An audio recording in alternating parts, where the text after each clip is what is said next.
Roger the Very Lane. Play it, Daddy. Call room. More than a podcast. Yup. Testing We live. 1, 2, 3. Testing 1, 2, 3. Yeah. Test. Can you hear me? We good? Yeah, we good, man. Yeah. All right. What up, y'all? It's the one and only call room. We back, man. We don't go live often, so it's kind of cool to go live, man. Shout out to everybody liking, subscribing.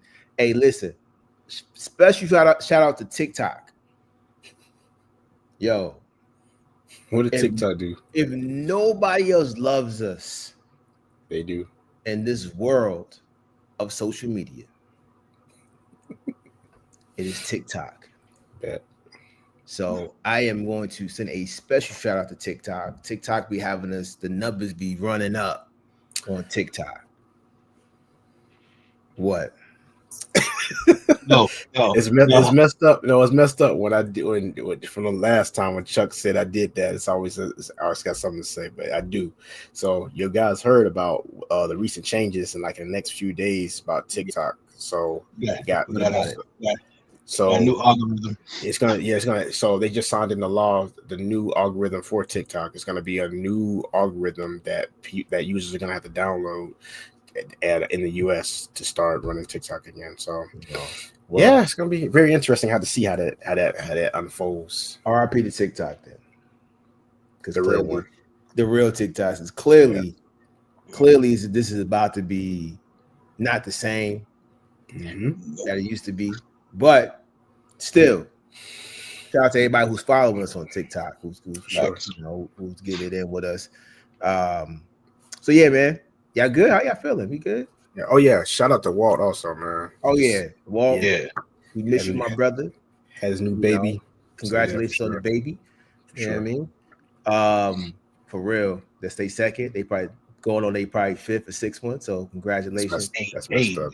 What they gonna listen? They young, man. You know they might have a whole bunch of them. So shout out to y'all though. But yeah, man. So hey, listen, pack your bags. You know the Rapture's on the 23rd. I can't. Hey, wow. That's what they say. As Triple told me that the Rapture's coming on the 23rd. Get your affairs. Listen. Hey, I never read this in the Bible. That's all I'm saying. It ain't there. I know there ain't no dates in there. For sure. Nobody knows the time or nobody knows the day or the hour. Exactly. Coming like a thief of the night. And I know thieves don't tell you the date they coming. Not the good ones. That's what the Bible say. He coming like a thief in the night. For sure. I'm just saying. That's what it said. But anyway.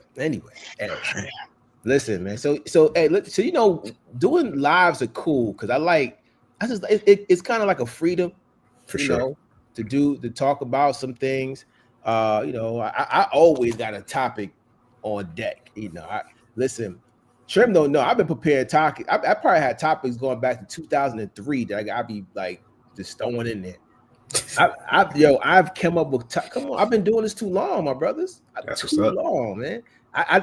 We've had so many ideas about certain things we wanted to do that I can never be without a topic. I'm a professional, man. That's what we do, man. So, but shout out to everybody. Who like those topics because we've been. It's some things that we introduced like 2-3 years ago that's been just still hanging in there. Somebody commented on the missing Lil Wayne album. Wow, really? Yeah, that episode was a long time ago, and he was just saying basically that the album that Lil Wayne, the mixtape called The Drought 2, that was Lil Wayne's first. That was the first version of the Carter, and then came the Carter. You know, the one that we know of as the Carter. I forgot why did he call it The Drought back at the time. Man, it was crazy. Look, I mean, remember, Manny was gone. He was the only one on Cash Money. The only one on Cash Money at that time.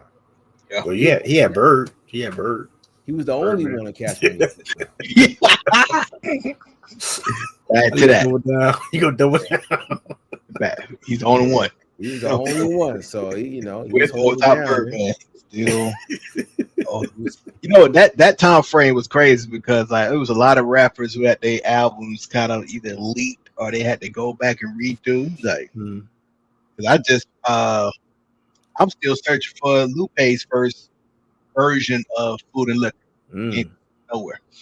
Like, Oh, so cause what before they got bootlegged?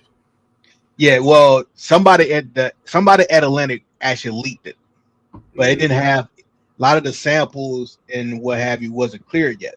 So like Pins and Needles, what was that song? What it's out there, and it's like 5 other songs that was fire, but it only made it to what was that app we used to have back in the day?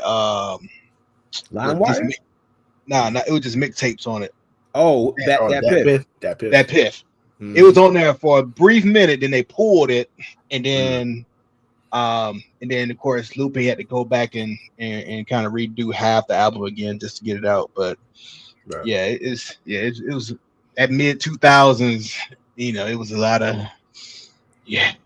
leaking of songs, albums that people had to go back and. The engineers, those the people who wasn't getting paid, guess what? They was getting paid of them leaks. When they was leaking, who you think leaking the album? Exactly. Person got it. It ain't the executives. It had to be inside job. It had to be inside job. So because it's always either the engineer or maybe like the mailroom guy the people who ain't getting paid, A&Rs. See, this is why you got to pay your people well. People, companies, man, you got to pay your people well. I mean, because they pay your people well. They'll make sure that you keep them around, and they make sure that they have a focus to be able to help what you're trying to do. But if you ain't trying to look out for your people, right? I'm just saying. They don't care. They just pay me like Cam pay Adrian Brown. Right. I saw that. Yeah, that was crazy. All right, man. Listen, man. Cam, shout out to Cam, man. Cam, Mace, baby. Cam know how to take strays, man. Like Cam, since he's been in the game, it's been so much hatred, so much drama with Cam. Like for real, think about it. We talking about from what's your boy name that rap for a hot minute? The basketball player, Gino Ball. What is his name? Jello, yeah, Jello. From him, he had beef with Jello. Man, about what though? I can't wait a minute. You call that man Gino? He said Gino. He said Gino. I don't know. He had beef with him. I mean, it was so. You got Jim Jones. You got Dan. Yeah. I forgot that wasn't too long ago either. Right. You got Adrian. I would say the one with Adrian Bronner really is not beef. Nah, it's not. No, he just shut it down before it got ridiculous. And there's nothing wrong. I don't think it was nothing wrong with what Cam did. It was actually really, really, it was professional, really good, very professional. I was surprised because Cam is professional, but he can go left real quick. He can. And he's the one that he shoots and asks questions later all the time. You think about how many times he'll tell a person like, "Yo, I shouldn't have said that. I shouldn't have. It shouldn't have came out that way. I should have kept my mouth closed." Yeah. He says that all the time because he shoots and asks questions later. He don't care. Did he say that about that interview he did on CNN though? Nah, what's his name told him he didn't like it. Dion told him he didn't like that, and because of that, he I don't know if he apologized, but I think he kind of was like, all right, if Dion don't think it was cool, then I'm about to chill out on that for a little bit. You know what I mean? So, but I like Cam in this space, man. I like Cam and him creating content. He's the one. He's one of them one that should be creating content. You know who else I'm waiting to create content? Who? Tony Yayo. Oh, I can't wait. Yayo working on his podcast deal right now. He's not. Yeah, Tony ain't locked up, is he? Nah, Yayo out there living his. He just did Shannon Sharp. He just did he just did Shannon Sharp, man. Yayo out here living his best life, man. Shout out to Yayo. Wow. But Yayo's one of them content. Freaky Zeke should be doing content. Yo, Mm. well, he does. I be seeing him doing stuff here and there, but he should be doing something else. He's a character for real. I got a question though. Should Dame be doing content too? Hell no. I think so. You know, I would say this. Because Dame does content. He has his own. He owns his For own sure. studio and everything. So For sure. I think Dame is a very, and I want to talk about this a little bit too, because you know Dame. There was a couple of people in the '90s, man, who really brought the blueprint to the game. For sure. For sure. Right? Who really showed people how to get money, how to respect, you know, them as business owners. Dame is definitely one of those guys. Was he right all the time? Absolutely not. Mm. Absolutely not. But you got to think about it. These guys are young entrepreneurs. Coming to that amount of money and power at that time, it's crazy. But you got to fight. You got to fight for what's yours a lot of times in the game. Yeah. And Dame was a fighter. Yep. Dame was a fighter, man. Dame was the type. He's like, yo, listen, I'm gonna fight for what's mine, and I'm not gonna allow you people to come and take it from me, because that was the thing. Think about this.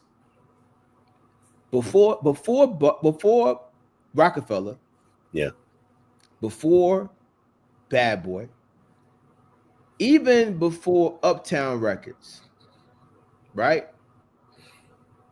They've been taken from black people. Mm. So when Dame going there yelling and, you know, telling people that, yo, why you having meetings without me? He's fighting for what was his. I think the thing that I guess has caused such an uproar is not what Dame did, is how he went about doing the things he did. That's just, but I don't know, man. It's one of them things where sometimes you just got to accept people for who they are. True. I don't see Dame changing at any time, at any point. But I mean, do you think that his approach has caused him throughout the industry to have enemies? Because at this, like, okay, we clearly know he's in need right now. So we don't know that. Well, allegedly. Right. We Allegedly. don't. You're right. I see Dame riding on boats, sitting on lakes at home. Yeah. You know what I mean? Like, I see a lot of stuff. So I don't know. I don't know if that's true or not, but it doesn't look like he's too far off. He's not poor. He recently filed for bankruptcy, from what I understand. Your president did too. I know. I don't know what you're referring to on that, but we know that, you know, there is a particular president that did file for bankruptcy. Yeah. So, but I mean, with him, like, even though the things have come up in the news about him, the negative publicity and the negative comments that have come up in the news about him, you would think that he would have more of an outpouring of supporters that would lend their voice more, especially for the things he's done for people, because he's helped a lot of people. We got to be real about that. I mean, he has, but in the same breath, it's just like it was some years ago, where sometimes it's not popular to stand next to Dame. And why? And you think that's because, again, back to what he's been painted as, like, for his actions? Or, man, Dame is Dame, man. He creates, man, I don't know, I don't want to say drama, but he creates this he's like this force in his world, man, that it's a lot of truth in him. You know, it's a lot of truth in him, and his version of the truth, he stands on it. You gotta listen, man. In my opinion, you gotta respect people who are. I don't care, right, wrong, or different. If you stand on something and you willing to be unpopular about it, I gotta respect you. For sure. In some way, shape, or form. I'm not about to just, I'm not a bandwagoner. I know what Dame stands for, and I know what he's done for a lot of people. And it's not cool that people are because he's on the side he's on as far as the way he looks, that people are not respecting the fact that if it wasn't for Rockefeller, there would be no Jay-Z. There would be no Dame. I mean, there'd be no Beanie Siegel. There's a lot of things that he's done for this industry that's classic, paid in full. Kanye West. I mean, Cam. Mm-hmm. I mean, it's a lot. Dame blueprints all over this game. You gotta put some respect on that. I'm just saying, like, I'm not saying you gotta agree with what he's saying and all sure. that. Yeah. Come on, man. Like, I don't know. Respect is not something that people like to give today anyway. So it's all good. Chuck, you gonna say something?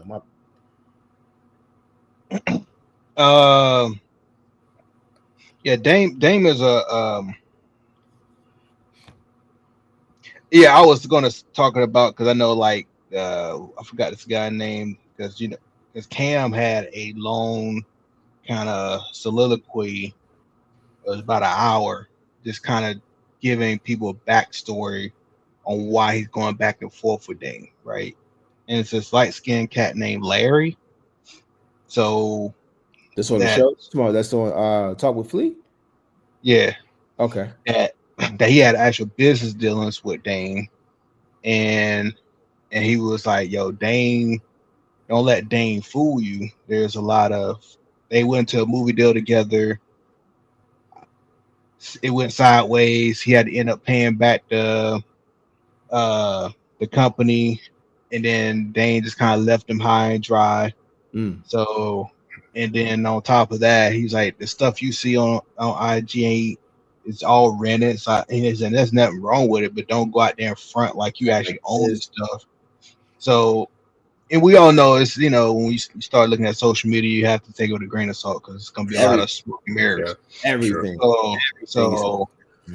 So we don't know. We don't, like, to be honest, nobody really, I mean, we have inklings of what his financial, scorecard is right now, but it just, the reports that keeps coming out, it don't look like promising per se. I think Dame, has done a lot for the rap game in general. I think sometimes because he's an agitator and he's very abrasive, braggadocious, off-putting, sometimes a lot of times contradictory. He's at Harlem. So listen, I don't know about the contradictory part, but I know Harlem is very upfront. Don't care. Look, dog, I'm just gonna give you a short list of people. Shout out to Harlem, by the way. I love Harlem. Oh, Lord. I'm gonna give you Harlem is, I mean, they just don't care. You got Jim, you got Cam, you got Mace. Mace don't care. I say what y'all Mace is. Yo, Mace don't care, yo. Anybody who knew Big L and knew of Big L, they know Big L didn't care. Big L talk about your mother, your father, all of them right in front of them. they just very fashionable, flashy, get money people. You know what I mean? Just hustlers. So Dame is a he's a representation of that, but the way he does it is not, it's not something that you want to stand next to. If you're trying to gain some knowledge, yes, but in the public eye, standing next to Dame all the time is like, you better have that bulletproof vest ready. You gonna catch some strays. Oh, that's a fact. Yeah, because Dame gonna talk. He gonna keep talking, And sometimes I'm like, dog, you just his there's somebody to be some at times, like I guess for people who like in that age group, like you don't have a level of discernment sometimes of when to actually, pull the proverbial trigger and or not. Like it's like real time. Like, dang, dog, you just going. Even that Breakfast Club interview, it gave me a headache. I'm like, why are you didn't doing watch it? it. I didn't watch it. I ain't seen it yet. I haven't seen it yet. I'm not gonna watch it. I'm not gonna watch it. Go on, my bad. The reason I watched it, I was like, okay, I'm gonna try to get through it, and then it was like watching a train wreck and you couldn't turn away. That's what it was. It was just like, bro, what is he?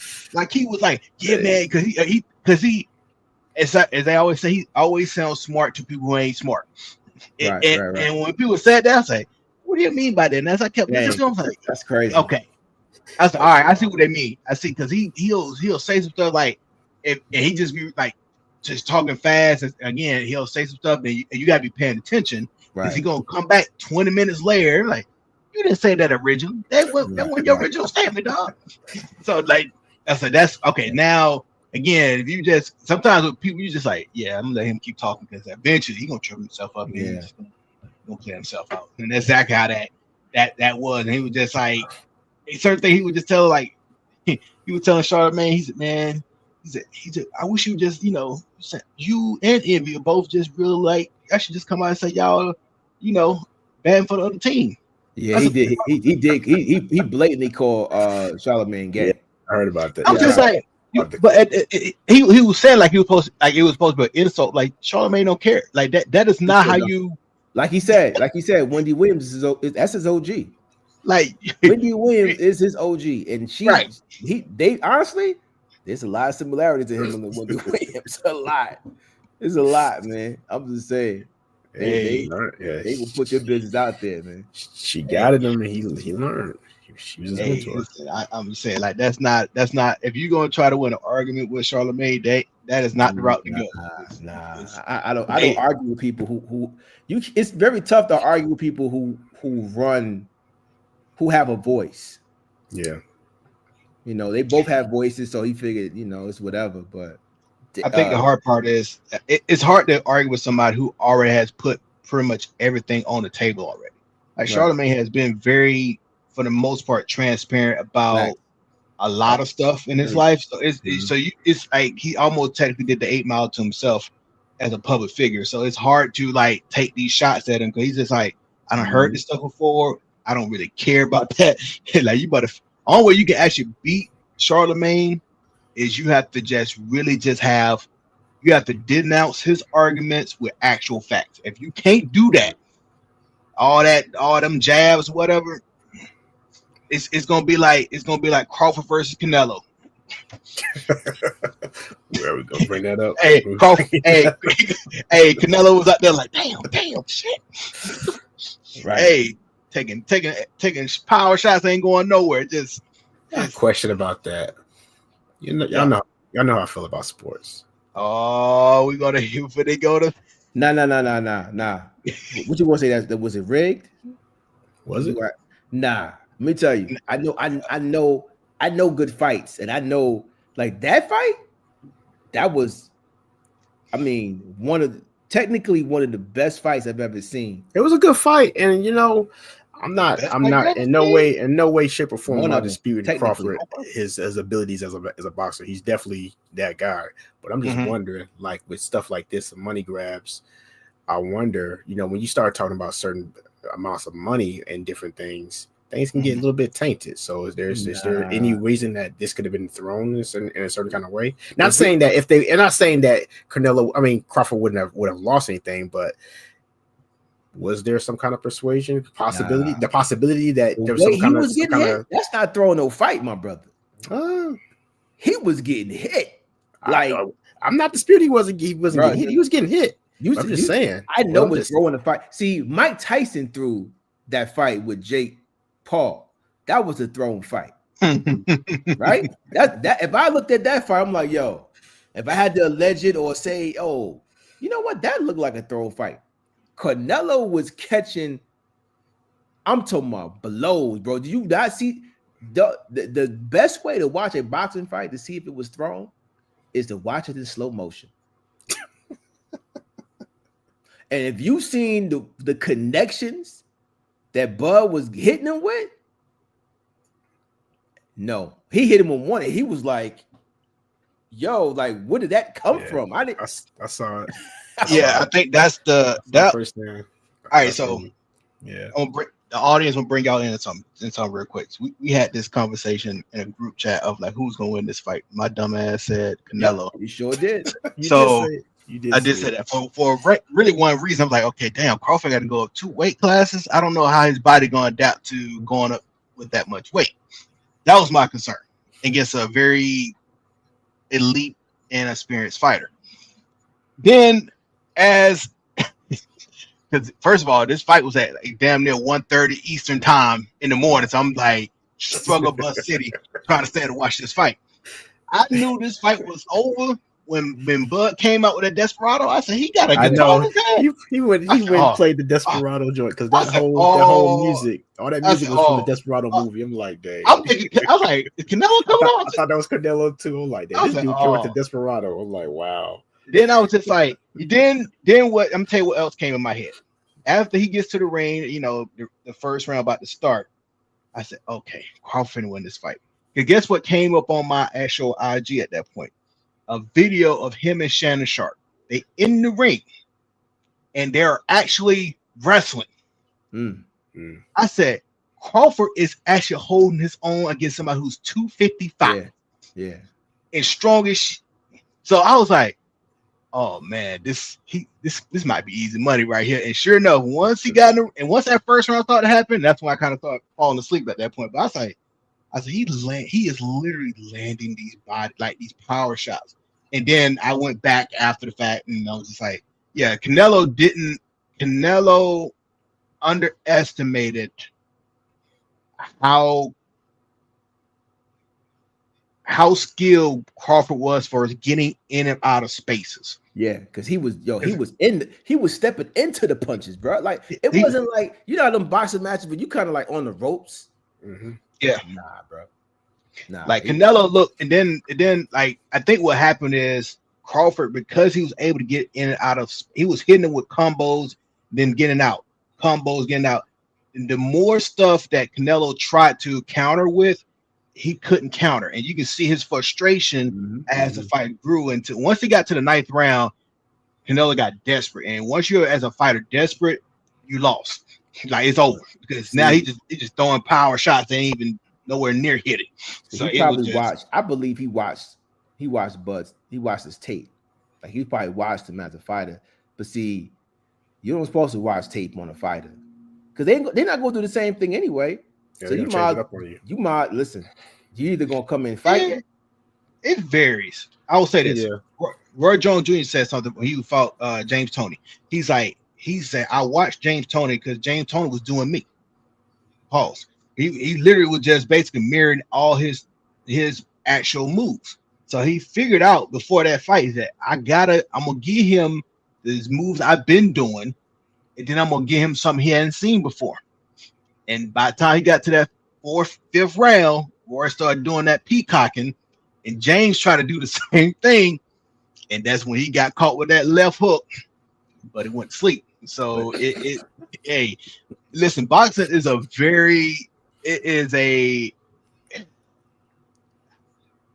don't know, man. I think first this technically opens up the window for a rematch.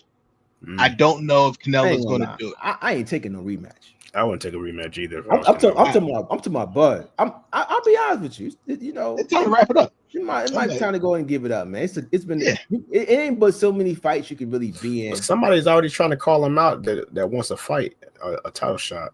Man, you can call me out. Listen, you can call me, text me, smoke signals. But at this time, because where else he don't really have, to be honest, he don't have any upside.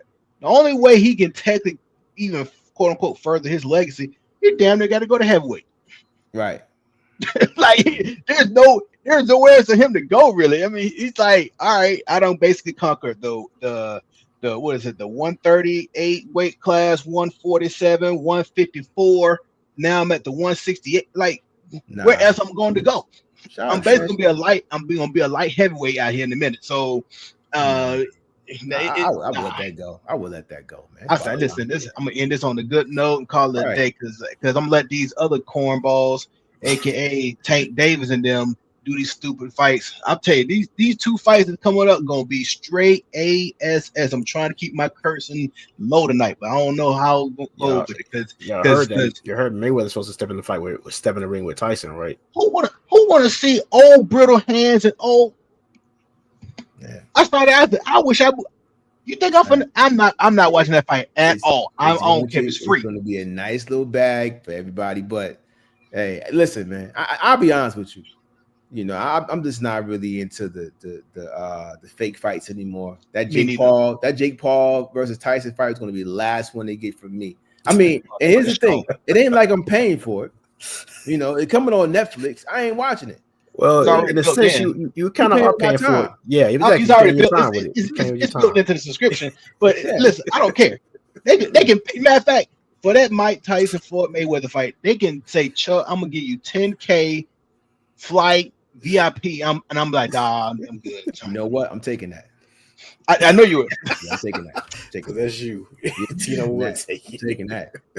Yeah. But you already know it's about to be some coleslaw, dog. Right. You already know. Right, but I'm gonna be at the hotel. I'm gonna be listen, I'm taking that 10 G's. I'm coming with the Tupac what he had on. He had that chain with the right. He had the shirt. What shirt he had? He had some Versace shirt on. Yeah, with the button open. Yeah, I'm wearing that. You gotta do the walk too, though. You gotta do that fast walk.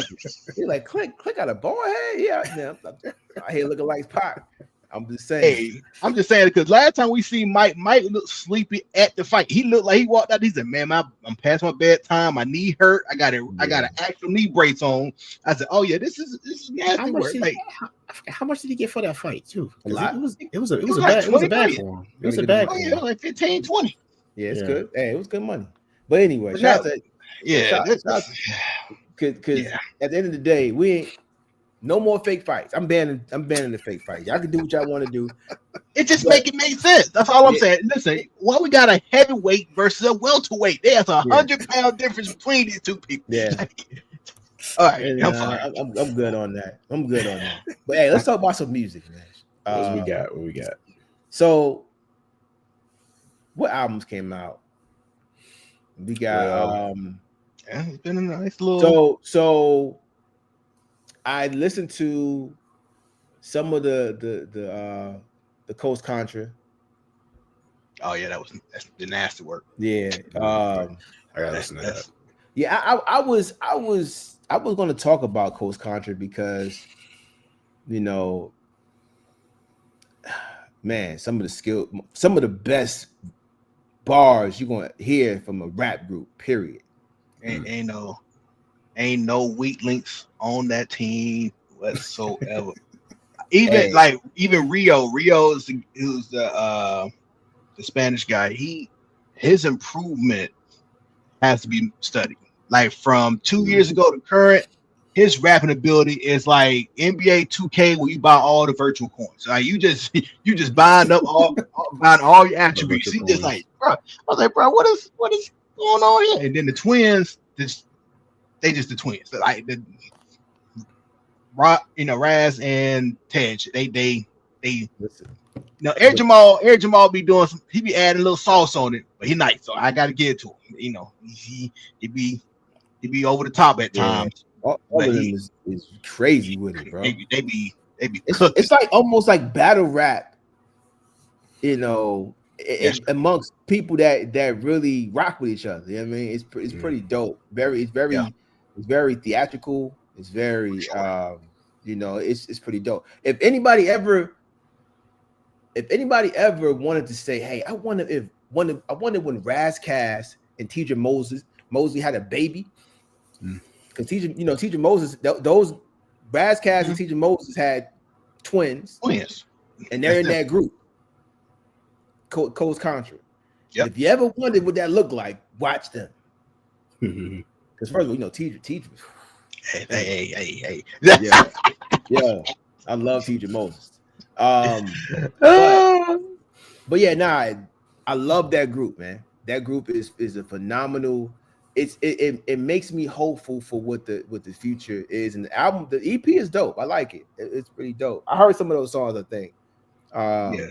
in the video, but I really do like that. I like, man, I just love people. I love to hear people who really care about their pen and what they put down on the paper. You know what I mean? So it was good. But it was another Ghostface album was dope.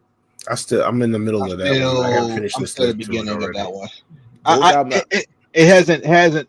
I mean, it's been cool. It hasn't nothing that just like I gravitated towards yet. Like, oh, this is the song. So is this so far what you listen to with it so far? Do you think this is a good follow up to Supreme Clientele? it's not supposed to be. It's Supreme Clientele too. Yeah, but that's because the part two doesn't make it. It doesn't really make it. The fact that he's trying to up it or make it or trying to put the two together. I be trying to tell you, man, like people they sometimes they name albums something just to name it, right? And maybe to get some, it's branding, right? People know Supreme Clientele is one of his best albums, but I think that but I would say this, just like Supreme Clientele, he was just trying to bring something new and something different. Because what people don't understand about Supreme Clientele, he literally was trying to make his own language. And he was literally trying to rhyme. He's like, yo, these words here, can I just rhyme these words together to try to make something new, right? Because you really listen to the album, half the stuff don't make no sense. But it's Ghost though. That's Ghost. But it's Ghost. It's different, right? But this is a classic album. But I still think that Redman's album, if we talking about like OG albums, who came up with the best OG albums, you know, Redman, and I mean, you got though. I mean, I think that Clips is probably going to be top tier, like Grammy nominated this year, in this. But Redman album is one of the best ones that came out this year, for sure, hands down. So, but yeah, nah, there's been some good, but it's been some good music. What about Raekwon's? I haven't Empress Closed. You heard? I haven't heard it yet. I haven't heard it yet. It's a typical Raekwon album. I think it's very. Oh, then it's good. It's good. I mean, it's not going to be like, you know, Cuban Links. Nah, you know, Ray really makes good albums. Like my favorite one outside of Purple Tape is it's the one with the cartoon. Well, first of all, no, Only Built for Cuban Links 2, phenomenal. Oh yeah, you're right. Yeah, phenomenal. So that was a very good tie-in to Only Built for Cuban Links, the first one. I say it's phenomenal because it was without RZA. Okay. Right? At the time that it came out, it was like, yo, the Purple Tape, how's that going to be without RZA? But he did a really, really good job. But the other one is the one with the cartoon. He's like a cartoon on the cover. I can't think. I think I know what you're talking about. But that, yeah, I heard that one. That was good. I think that was the last one. That was might be the last one he came out. I like that one. That was good. That was dope. But yeah, there's been some good albums coming out this year. Yeah, check those out. I want to next time. I really want to get into like some, you know, like some new artists that's out right now. Y'all could drop some in the comments. Let us know some new artists that came out. You know, did Jay Electronica drop his? Jay Electronica did come out. Okay. Yeah, he dropped the encyclopedia. Yeah, I do like. I can't even lie to you. I really like Jay Electronica's album. I haven't heard it yet. I listened to it. I listened to it. It's only five. It's like five. It's not that many songs on there. I don't think. Yeah, I'm making my rounds, but I haven't. And the way I listened to, like, when I put it on, I could listen to it all the way through. Like, it wasn't like one of them things where I skipped, you know, or you know, it didn't really You know, it's kind of like one of them because he had the interludes and stuff like that in there. For Mhm. me, it fit. It was a really good fit. You know, the way he put it together. So I'd like it. He Did got he actually? Did Quentin he Miller on actually the album. do the album, or did he have Yeah, who? Jay Nah, Z to push him through? no. He did the Making album. sure. Making Quentin sure. Miller. Quentin Making Miller's sure. on it. Mm. And Quentin Miller The, he did an excellent job. the Yes, ghostwriter for Drake. Ghostwriter for Drake. Yes, the Ghostwriter for Drake. He's on there. Oh, He's really wow. he did a Which really one did? good Which job. one did? What did he ghostwrite? Is that he's the one that did the? If you read this album, No. whatever. He did that. I know he wrote that song. What's the name of that song? I actually like that song too. I forget the name of that song. It'll come to me. One Drake song. I was like, oh, he wrote that. Oh yeah, no wonder I like that so much. But Quentin Miller was dope on the song that he got. Shall Happen. Who was that? Yeah. Matter of fact, it's what was the other rap? Somebody, yeah. Shall What's Happen. the other albums? What's the album I was listening I guess to? he Is said that the it name of it? direct. Oh, He said Shall Happen. I don't hold on. I'm looking in the comments right now. Yeah, I would have seen it too. I guess he's commenting on the title of the Rapture. Oh, okay, I got you. Hey, listen, we know we know my brother. We know. hey, listen. You know. I know what album that was kind of low key fired to me. No, it's good, but it was kind of only had like a surprise element to it. Was Lecrae last album he dropped like a month ago. It actually. Right. I was listening to it like, damn, Lecrae. Yeah, we know. He tripping. Yeah, But my bad. hey. No, you good. I said, man, Lecrae album. I said, dang, it felt like I was listening to goddamn. Hey, man, Lecrae. Come we out, man. I know a lot of y'all late come. I've been with Lecrae since 24 2020. Because you gave me you gave me the album Gravity. I was like, yeah, Gravity that, classic, man. Gravity classic, man. I was that album. I was like, yo, if you put that on and you go, I kid you not, you go through the hood, you like right, beating. I'm like the trunk rattling. I said, what kind of 808s is the name? So George, I'm like, right. I said, yo, but even Lecrae doesn't even sound like Lecrae. Like Lecrae has manipulated his voice to a point where you just like he sound like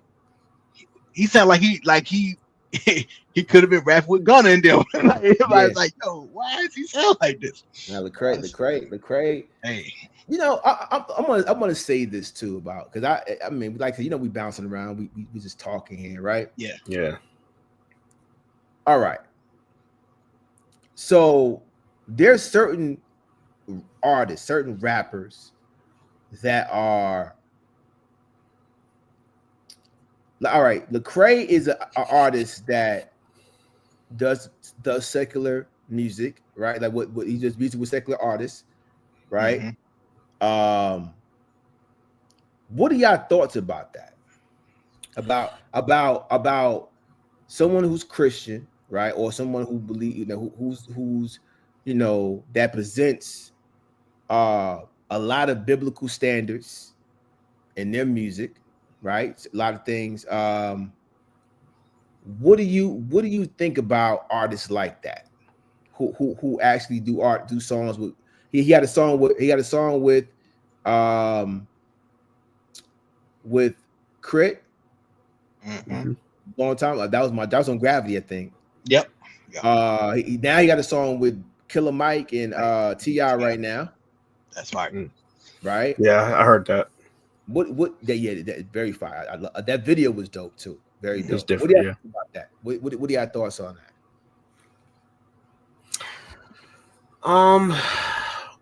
Well, first off, I do want to say with Lecrae, I do commend him a lot because with each album that he comes out with, he does continue to adapt and adjust his style, and he continues to grow as an artist. So I do recommend that. My thing with artists who do have biblical themes in their music, or they want to share certain points about trying to get people to draw closer to Elohim. Of course, I call him Elohim for those who probably hear me for the first time. It's God, but I call him Elohim. But I just, this is just my personal take on it. For those who do, they call themselves either Christian rappers or hip or rap or artists who want to spread the word. I would encourage more that that it should push more of actually pushing the emphasis of the word more in their music, if that's what you're trying to do. If I mean, I understand that people want to put it a little bit here and there, or they don't want to bombard people down, but like I just feel like with that message, I would encourage people to try to push that more in their music. I know people they get to the point where they don't want to lose folks, but at this time, I mean, I would just say that it doesn't hurt to encourage people to continue to try to draw them back closer to the principles that Elohim talks in his word. Just the emphasis on that a little bit more. That's the only thing that I say. But I mean, but if you as an artist, he wants to put elements of the word in his music, and he wants to make music with secular artists, I mean, that's his prerogative. I don't have anything against that. Gotcha. Chuck, what you think? I'm not necessarily opposed to it. Just using Lecrae as an example, I think because he's been transparent from jump, his journey, and on top of that, he comes off as very like welcoming and creating like a safe space for people who are kind of in that, I call the void, like people who are just kind of maybe don't, they kind of in that in between of believing, not believing, or they may have gotten off track, with the relationship with the Lord or God or what have you. So he really tries to emphasize like, hey, I've been there too. We're all on this journey together. He just makes it very kind of like, he speaks to the experience and relationship building component of Christianity, not necessarily from a per Bible thumping, I'm giving you Bible verses to follow, that type of thing. So because that, depending on who your audience is, who you're speaking to, that you have to kind of warm up to that, or it can be off-putting. Some people ain't built for that, at least at the beginning of listening to you. It can come up very preachy and it can be a turnoff. So I understand what Lecrae's like end game is with that. So, but could he add more, biblical scriptures in his music? Yeah. Now, how far he should go with it is the question. That's beyond me. I would say this. Because there's a lot of people that would say that Lecrae should add more scripture, preach a little bit more. My thing is this, though. First of all, y'all have to understand. First, Lecrae, when he first started, listen, 116. Well, you had 116, and before that, you had Cross Movement. That's where Lecrae comes from, the Cross Movement. So if you never heard the Cross Movement, those are his OGs, and them dudes biblically are sound, and they got bars, crazy. Like, shout out to the Ambassador. He was, Ambassador is crazy with it, man. I used to love that guy, man, because when I got saved, Crossbook was on there heavy. Now, when Lecrae came out, he got songs like Jesus Music. I mean, he has so many songs that he's already tried what y'all doing, what y'all saying is what I'm trying to say. He's already done this already. So, as a person who puts out product, any type of product, right? What am I doing? Because I want to reach more people. How do I do that and still keep it what I do? Right? So he He's already on the 5th phase of of his mission. So what he did before, it worked, but he wants more. He wants to save more people. He wants to be in different spaces. He wants to be able to reach people that are in the industry. You know, people in the industry call Lecrae if they want him to pray. He prays with them. You know, he talks to them. He has a lot. I think he goes to goes to NFL. He's in NFL locker rooms. You know, talking to a lot of the NFL players. So I think, and looking at that, I think he's doing what he's supposed to be doing, right? He's reaching people where most people who would be doing what you're asking him to do wouldn't be able to do it, Right. because he's it's not really about, it's really about how you position yourself in a game, right? How are you going to position yourself to be accepted, right? That's like in the beginning when Lecrae and them started doing this, right? Oh, they look like the world. They running around here with baggy jeans. They come to church in baggy jeans, big t-shirt. They look like the world. If they didn't look like the world or look like people that were in his neighborhood and they wore suits, do you think that these people about to come up here and start accepting them for, you know, for what they are? They're trying to say, hey, you know what? We come from the same cloth. We came from here, but we changed. This is how, you know, we still look like you. We still sinners just like you, right? If they would have came with suits and stuff, Lecrae would not be where he is right now. And with that, this is what I question and say, that what people have to ask themselves: what are you doing it for? Are you doing it to be accepted, or are you doing it to push for the word? That's the thing. He's not there. There's nothing. If he was doing this to be accepted, it would look different. Would it? Yeah, it would look way different. Because in this industry, in the rap industry, it's not cool to be somebody who's in the church. It's not cool. We know that. So that's what I'm saying. So now, are you doing it to be accepted, or are you doing it to really push forward the message, the word? What do you think? I don't know, because it's just from what I'm seeing, from what he started out. If he started out heavy with, you know, with having, you know, like scripture and talking about the word in his music, and to now, it sounds like he's taken something and poured water on it and watered it down. No, well, let me ask you this. If you had kids that never been to church, Mm-hmm. if you had kids who does not know what you're talking about, what are you going to do? You connect with them, yes, but you always No.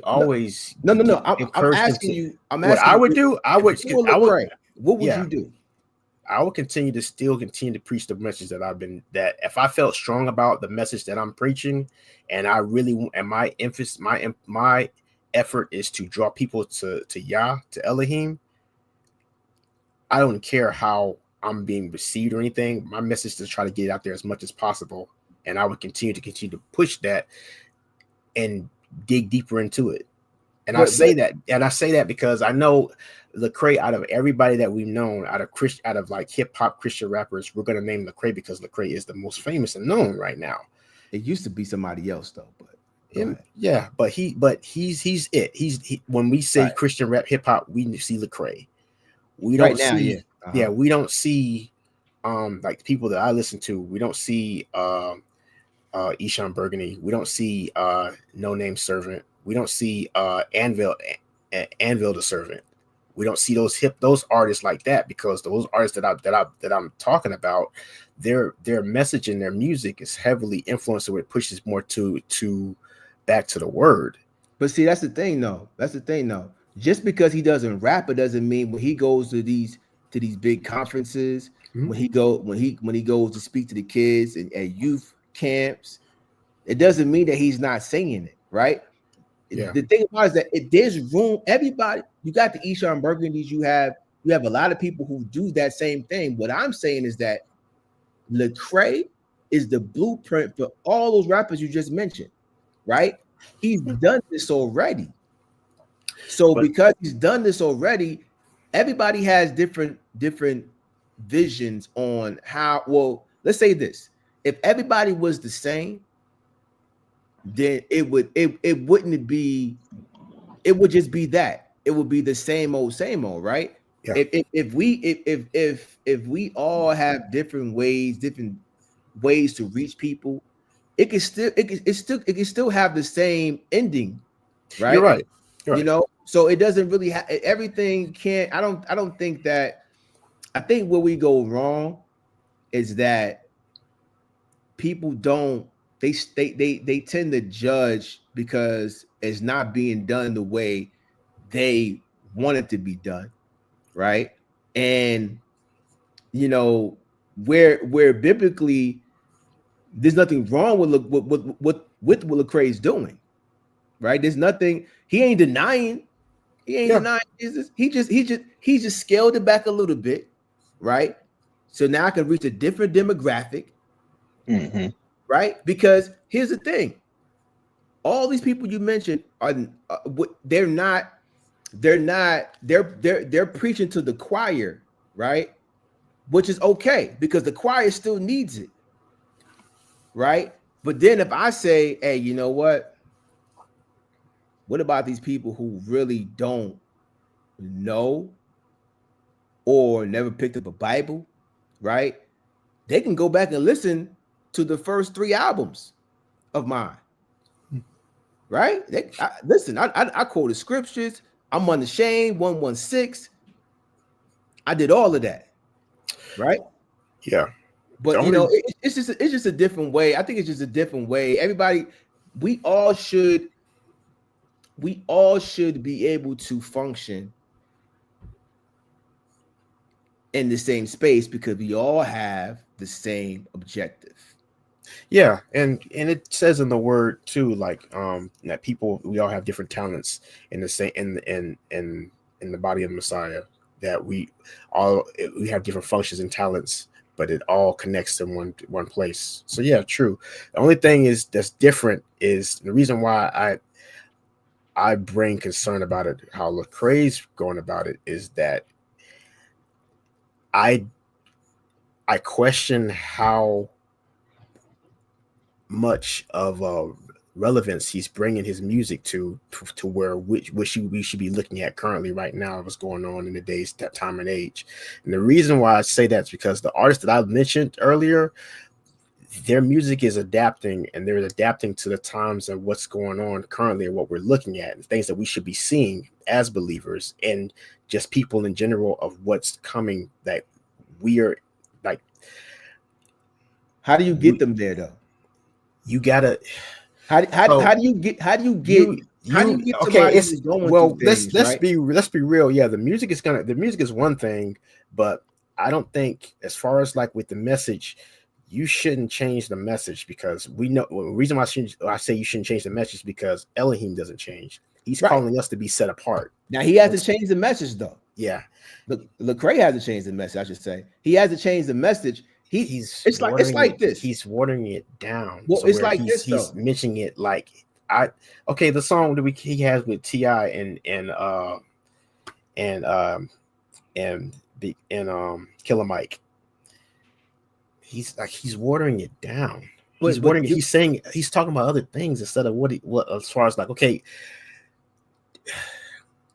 it's like you're not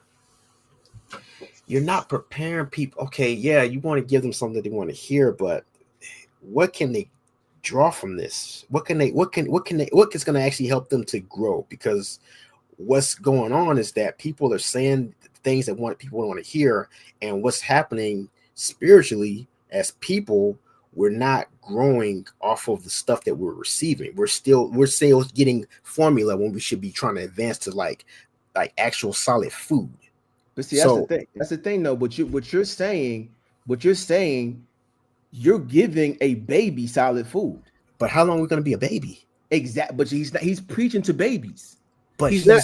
He's not making, still keeping it. He's just changing the food, but it's still sweet. It's not like yes, but you cannot feed a baby solid food. I know. When do you grow them to get to advance them off of this? Here's the thing: Lecrae has, like, once again, he's done this for years. He's done this for years. We're going back to 2004. But look at what he's done. Okay, he's done it for years. Since he started changing his approach toward how he's doing his music, look what's happened with Lecrae. What's happened to him? He's gotten popular. He started getting awards. He started getting all this other stuff. He started getting these accolades and attention to him. But see, as he's changed. But the thing about that, though, and we'll move on. But the thing about that, though, is because somebody is popular, and that's what we that's what we got to stop. Just because somebody got awards. One thing is this. People who do music, who write music, and they're going through things. I do know Lecrae has been through a lot in his life. Definitely, right? Yes. Yeah, I don't take nothing away from that. Some people do lose their way. I get it. I'm not saying that he did or didn't, right? But what I'm saying is that everybody has their niche, right? Yeah. If Lecrae, I just don't like the judgment.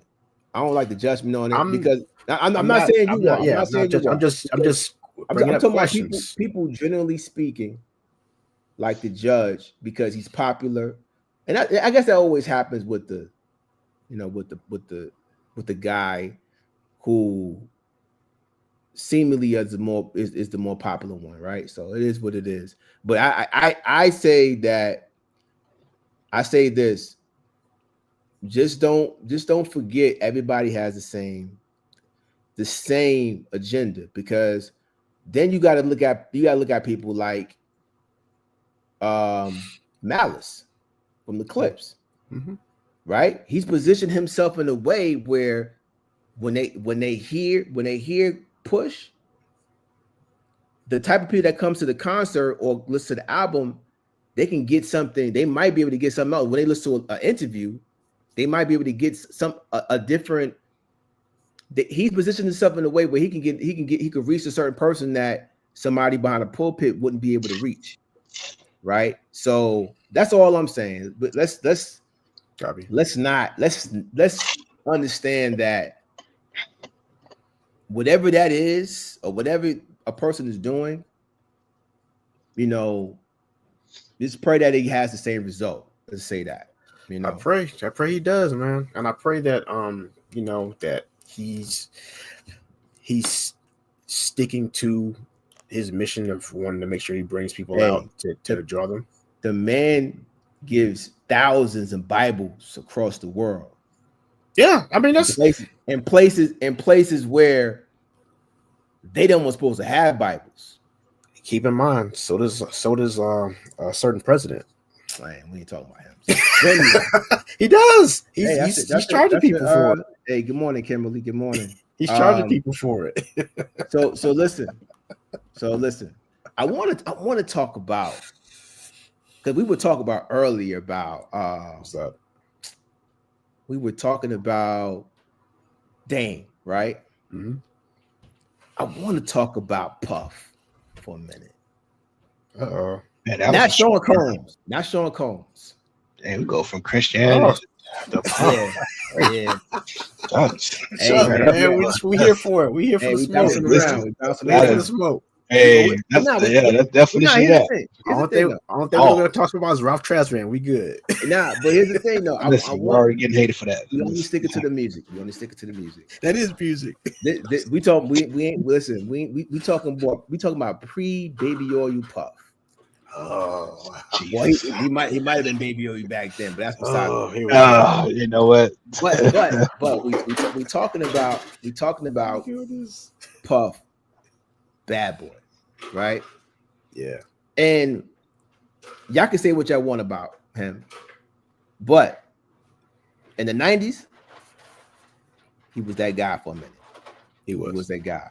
I mean, he was. But it's some I want to educate. It's some things that I started putting two together, and a lot of things that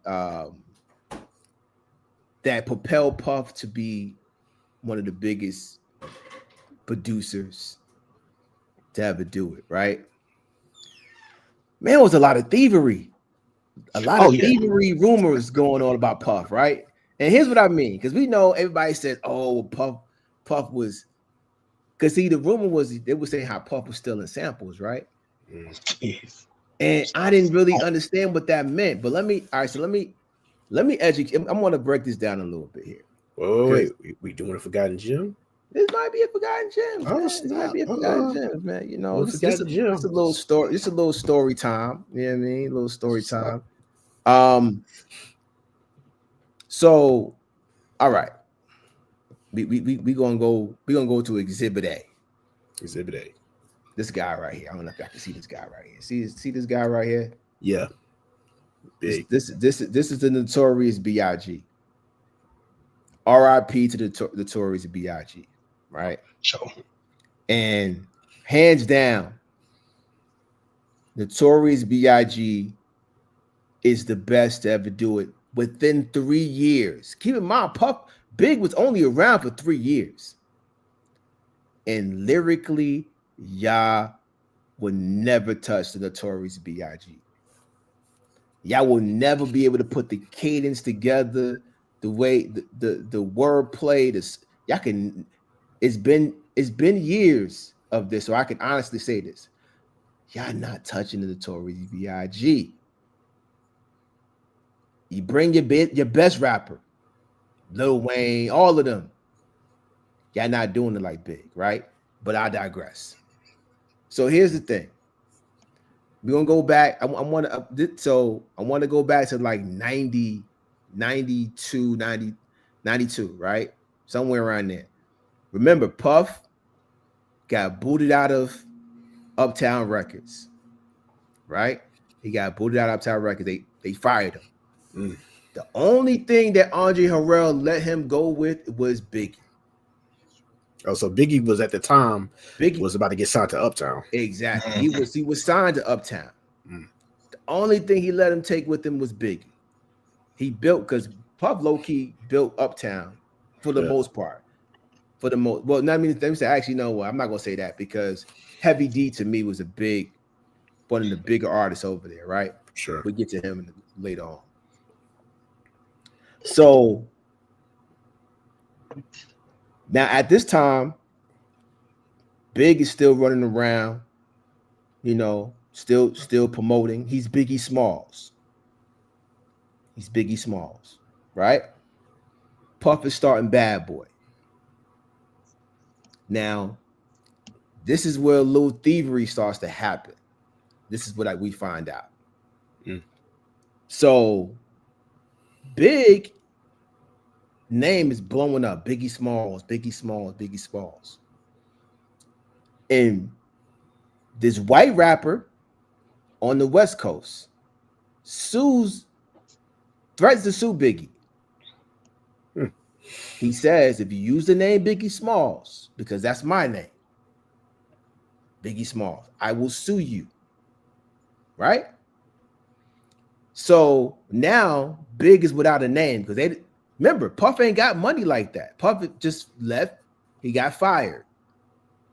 So he now this is the rumor. Once again, all of this is alleged, what I'm saying. I'm just putting this together because this is what I'm thinking. So when Puff is scrambling at this moment, allegedly, because Big has no name, right? We trying to look for singles. We trying to blow them up, right? Now, first of all, I don't understand how this happens because the name Biggie Smalls, if y'all don't know, comes from the movie Let's Do It Again, directed by Sidney Poitier. Mm. It was a gangster in there named Biggie Smalls. Man, I love that movie. Y'all gotta go watch it if you haven't. But there's a gangster in there named Biggie Smalls, and that's where he got the name from. Now, so now Puff is like, how am I going to name what we gonna call Biggie now? So allegedly there was a tape, a demo tape that was sent to a label by this artist called the Notorious B1. Wow.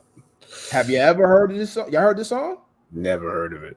Chuck, you didn't hear the song? The song? Yeah, by the Notorious B1. Mm-mm. Oh man, I gotta. Dang, yeah, I thought y'all heard this song before. Hold on. Nah. Hold on. Let me see if I can get to it real quick. Didn't know it was a Notorious B1. Let me see if I can get to it real quick. And I really thought y'all heard this, man. This is Stop. No, y'all serious? Y'all never heard this? Nope. All right. Unless if it brings back memories when I hear it, but I don't know. But at this point, no, I don't think I heard it. Hold on, I got to turn this up a little bit. All right. Let me man, I really man, I can't believe I never heard this. All right. So let me get this real quick. Let me see. Okay, here we go.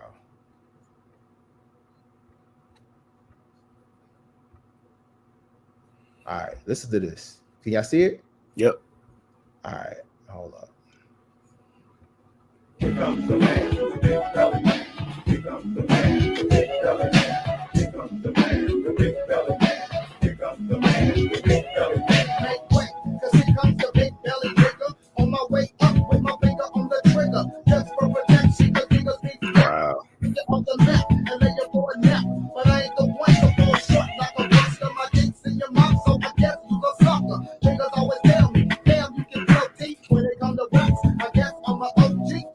All right, I'm gonna let that because I don't know if you know it's probably copywritten or I don't want them to flag this this live. Right. They would flag the live? Dang. Yeah, Go exactly. ahead. So but I heard the song. We didn't hear that version. We heard the other. But you know what it sounds like. Yeah, we know what it sounds like. It sounds like Juicy, right? Yeah. So the rumor that I put together, well, I heard the rumor about Puff stealing samples, right? But this is what they're saying. It's not that Puff is going around stealing, taking people's songs and stealing because he's paying these people for these samples. But he's stealing ideas of samples. And that was a no-no in the 90s. Right? So here we are. We have an artist that's never been heard at this time, named the Notorious B1. Big doesn't have a name. So now before I continue with the statement, anybody out there that's saying that Big took this guy's whatever, you need to be just don't. I'm not gonna be disrespectful. Just leave the conversation. Right? Just leave the conversation. Because at this time, Big would do anything Puff said. Literally, yeah. Anything, because he's an artist that's trying to get on. He got a daughter. He's young. He's like 20 something. He's seen Puff build Mary J. Blige, Jodeci, right? So he's like, nah. All right, what's my name? Notorious B.I.G. Cool. Oh, this is the first single? Juicy? Oh, cool. Now, so the rumors that he took the name Notorious, gave it to Big, flipped it, called himself Notorious B.I.G., right? Then Puff goes directly to Entume. Mm-hmm. And if I don't know who Entume is, he's the one who wrote Juicy Fruit, the sample that comes from Juicy in that song we just heard, right? And he gives Entume a great deal. Now, I'm guaranteeing, man, in my mind, I'm like, this deal was probably saying, hey, yo, listen, don't let nobody else have the sample but me at this very moment. Was the deal was like, you know, give me the sample or you get or shoot refuse to stop living? Nah, I don't think so. I think Entume was like, no, because Entume, I heard him say, like, yo, Puff gave me a great deal. That could be a deal too. Nah. Walk out here with your legs or give me the sample. Nah. But I think Entume was very happy with this deal at this time, right? So anyway, that was one of the rumors. That was like one of the start of the rumors of Big, right? So that's one of the things that Puff allegedly might have stole, right? Mm. Now, there's some other things. Exhibit 2. All right. Can't You See by Total. Okay. Oh man, this was a beef. This was an issue. Was the issue was they couldn't see that he was going to do what he did? No, no, it wasn't, bro. What, man? You gotta give me that one, Chuck. All right. Yeah, listen. Listen. Have you ever heard of this movie called New Jersey Drive? Yes, definitely. Yeah, I heard it. Yes. Okay. Let me show y'all something real quick. All right, let me show you something real quick. Let me see. Let me see if I can find it.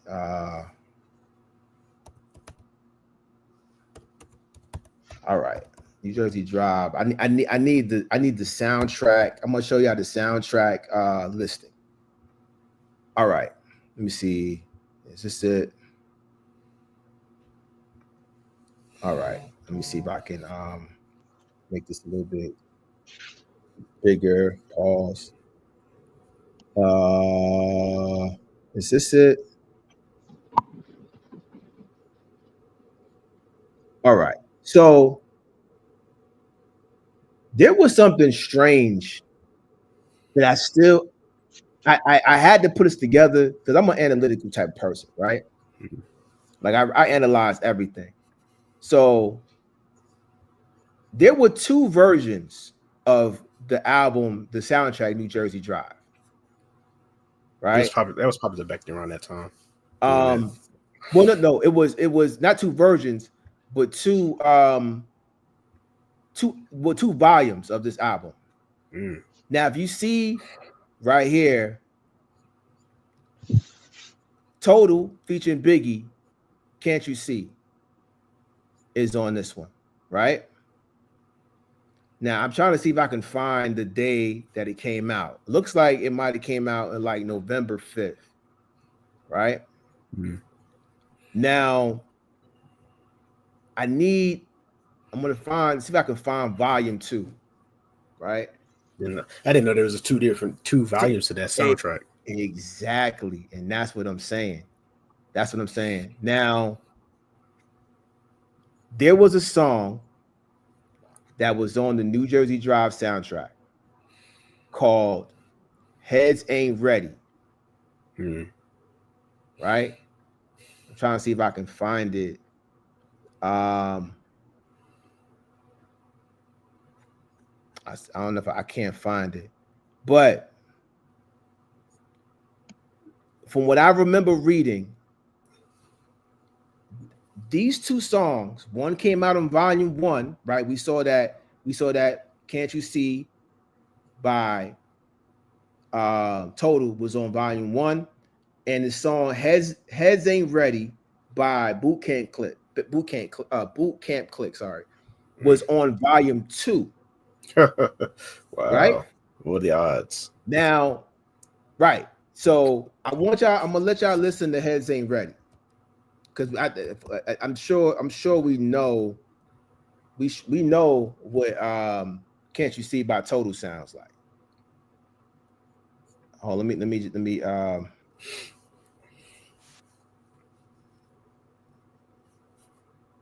I'm gonna try to see if I can escape the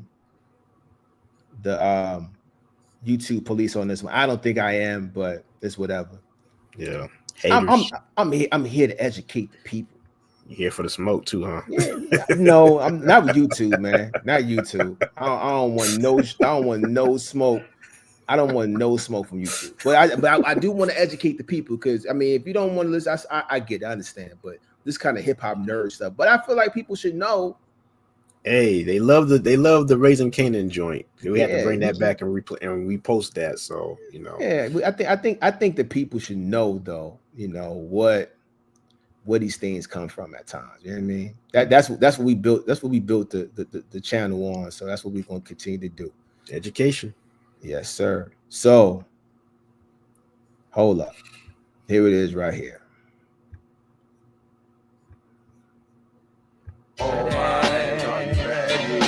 My West Coast heads, come on, come on. My heads, and to my East Coast heads, come on, come on.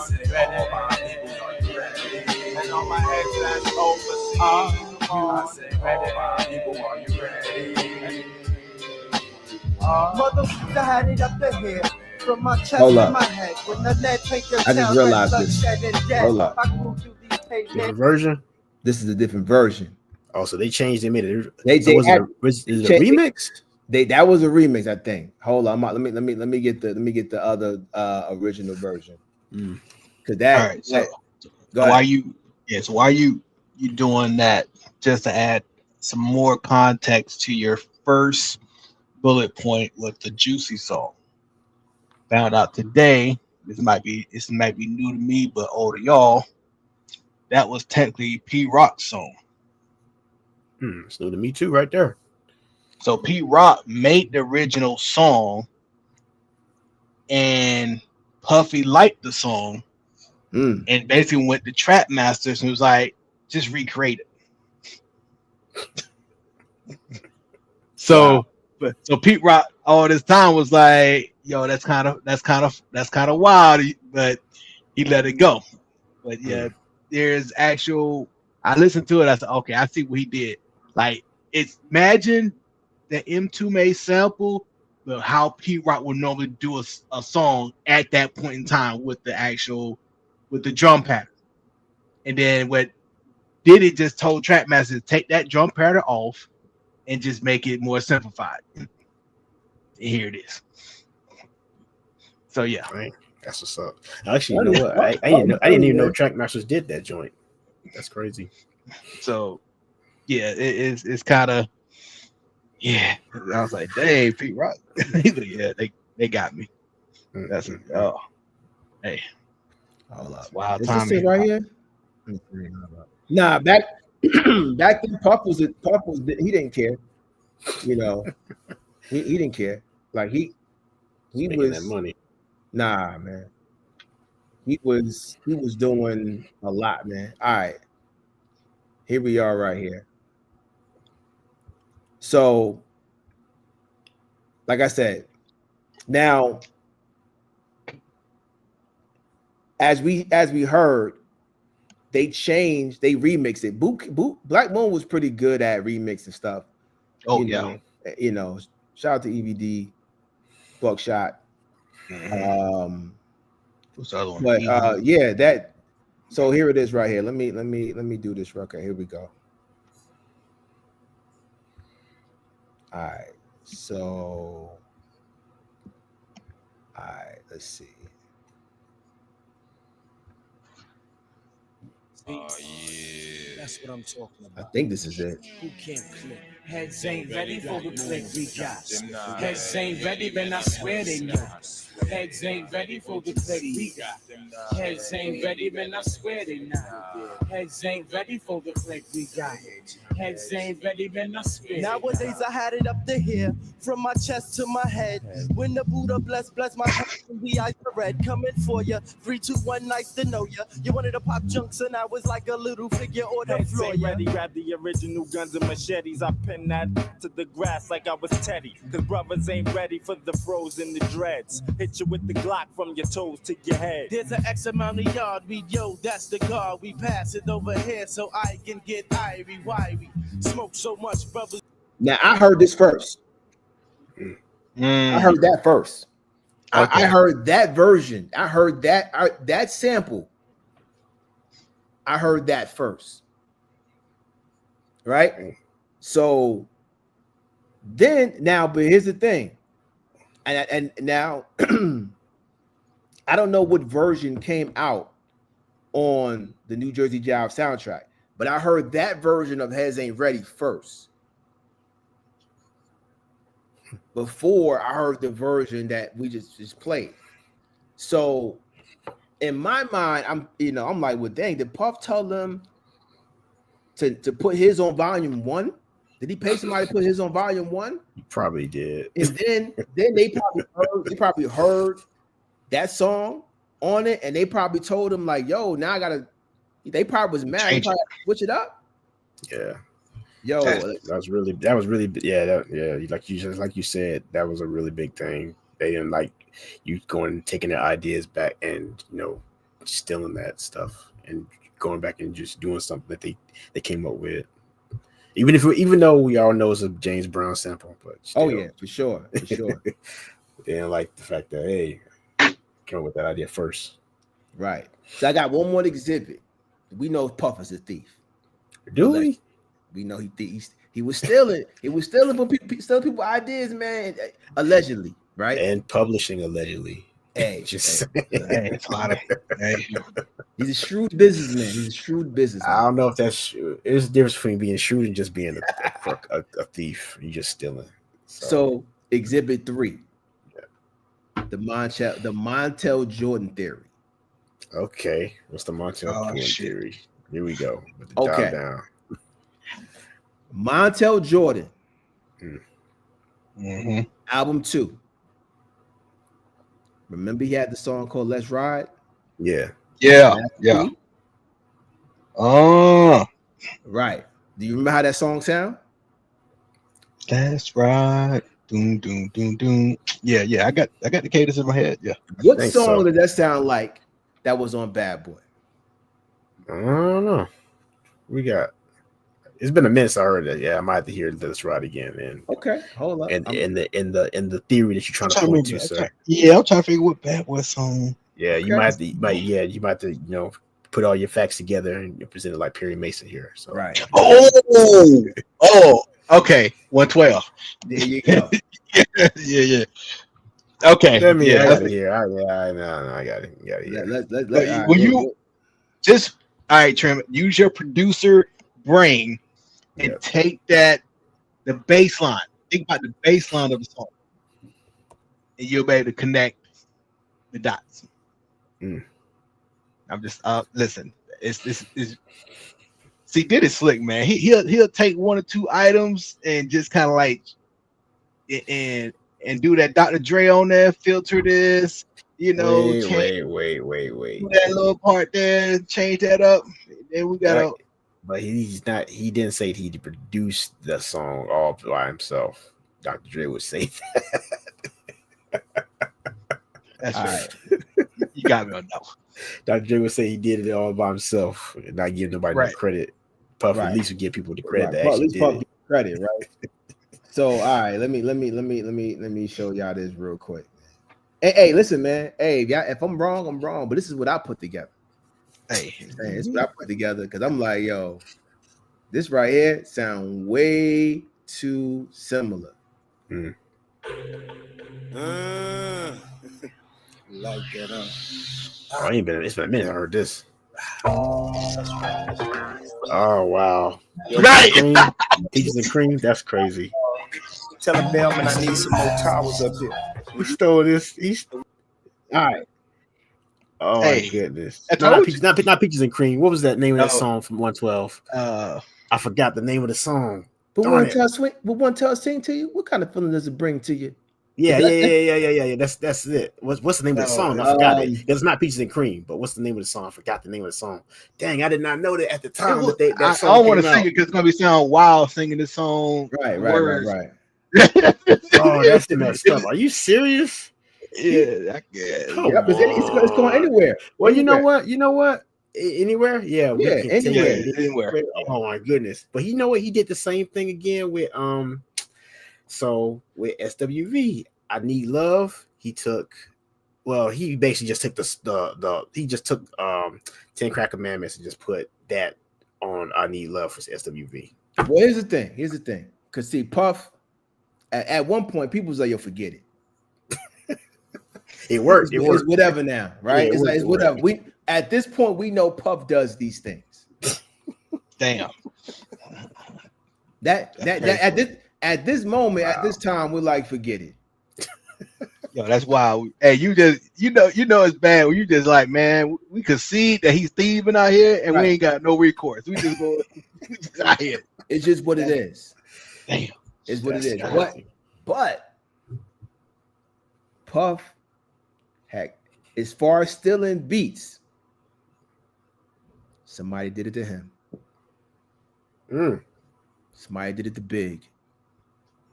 And Really? it took me years to find this out until the producer came out and talked about it. And so, all right. Picture this. Sicily. Ready to Die is about to come out. Yeah. 94. Right. Big needs a single. First single. Hold on. Let me get the producer's name real quick. Let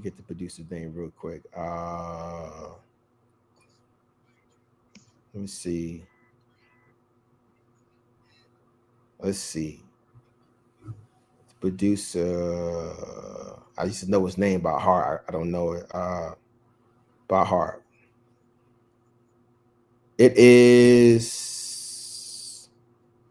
who produced this song that I'm talking about? Rashad. It's Rashad Smith.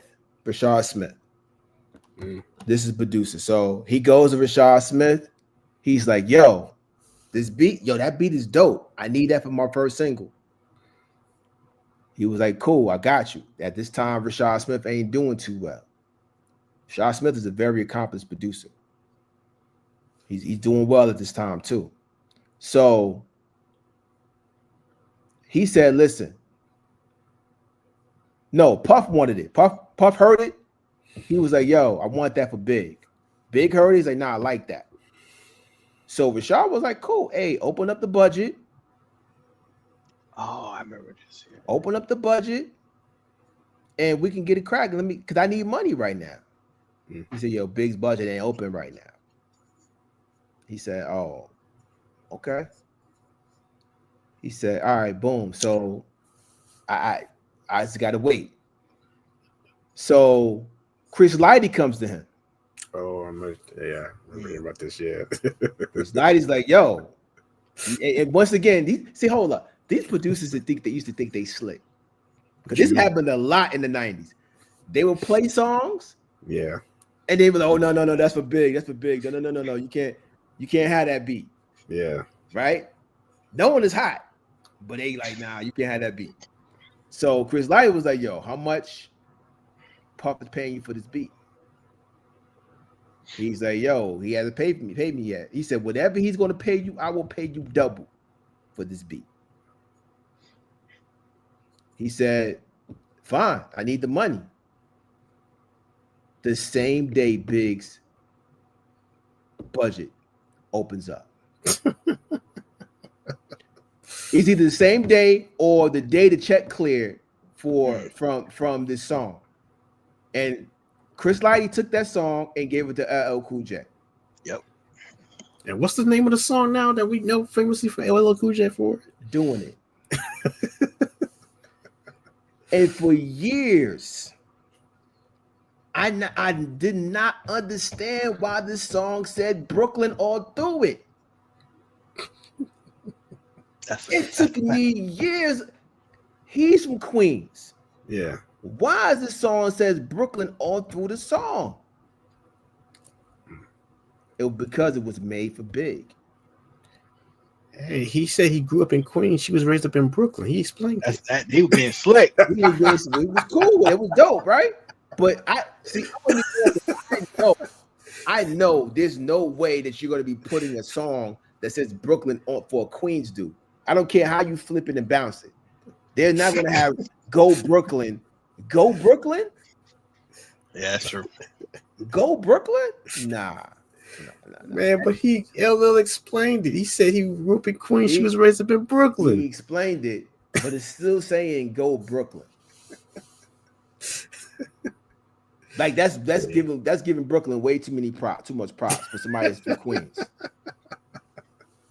Just because some chick is from Brooklyn, I mean you keep on saying Go Brooklyn. Nah. So yeah, Rashad Smith was pretty much ducking Big because Big was hot. But dang, he can't blame Rashad Smith. He got to blame Puff. Yeah, because Puff was being stingy with the money. Not even that. It's the karma from stealing all these beats from these people. That too. But It's I mean, just what it is. But is it fair for Big to get that, not directly to Puff? Hey, listen. It is what it is. You roll with Puff, so you got to get got. Hey. Well, and that's my case for the Grinch who stole hip hop. You gonna call him the Grinch who stole hip hop? Hey, Puff stole hip hop, man. He stole hip hop, man. He did like that, But I started to realize I really did not understand why people kept on saying he's stealing samples. He's paying these people, but that's the reason why he said he stole samples, because he was stealing other people's ideas for samples. That's what it was. Dang. All right. Before we get up out of here, man, I do want to play Fact or Cap. Oh, really? We ain't did that in a minute. We ain't do Fact or Cap in a minute, man. Dang. So I'm actually a question. You know the rules. I'm actually question. If you think it's fact, just say fact. If you think it's cap, say a cap. All right. Fact or cap? The Brat was trying to sound like Snoop. Fact. When she first came out. Fact or cap? Well, actually, no. She wasn't, but Jermaine was. Jermaine was trying to capitalize on that. I'm gonna go with cap on that one. So you don't think that the Brat tried to steal Snoop Dogg's out? Not purposely. I don't think it was her doing. I think it was Jermaine's doing. Let's think about this, Chuck. Let's think about this a little bit. I'm not saying that you're right or wrong, right? But I just want to put some points out there about why this can go either way. Right? All right. Remember when the Brat was saying, "Ta-da, big baby"? Yeah. Who was saying that? Snoop was. That's the first point. Remember when the Brat had the two ponytails in their hair? Mm-hmm. All right. Who had the two ponytails in their hair? Snoop did. I get it. She had the attire of Snoop. Yeah, he was dressing like Snoop. He was popular at the time. She was talking like Snoop with the with the LA slang, even though she's from Chicago. And Jermaine Dupri was using a lot of West Coast familiar beats. They ain't sound like they was from the South at that time. For sure. And listen to Funkdafied. Yeah. So Funkdafied. You mean to tell me that don't sound like a song that Snoop had? Yeah, that was intentional, but I don't think it was her doing it. I think it was Jermaine's. I'm just saying. But I mean, I'm just saying it can go either way. I just understand what people were saying about her trying to be like Snoop. This is Suge. This coming from Suge. So this is the reason.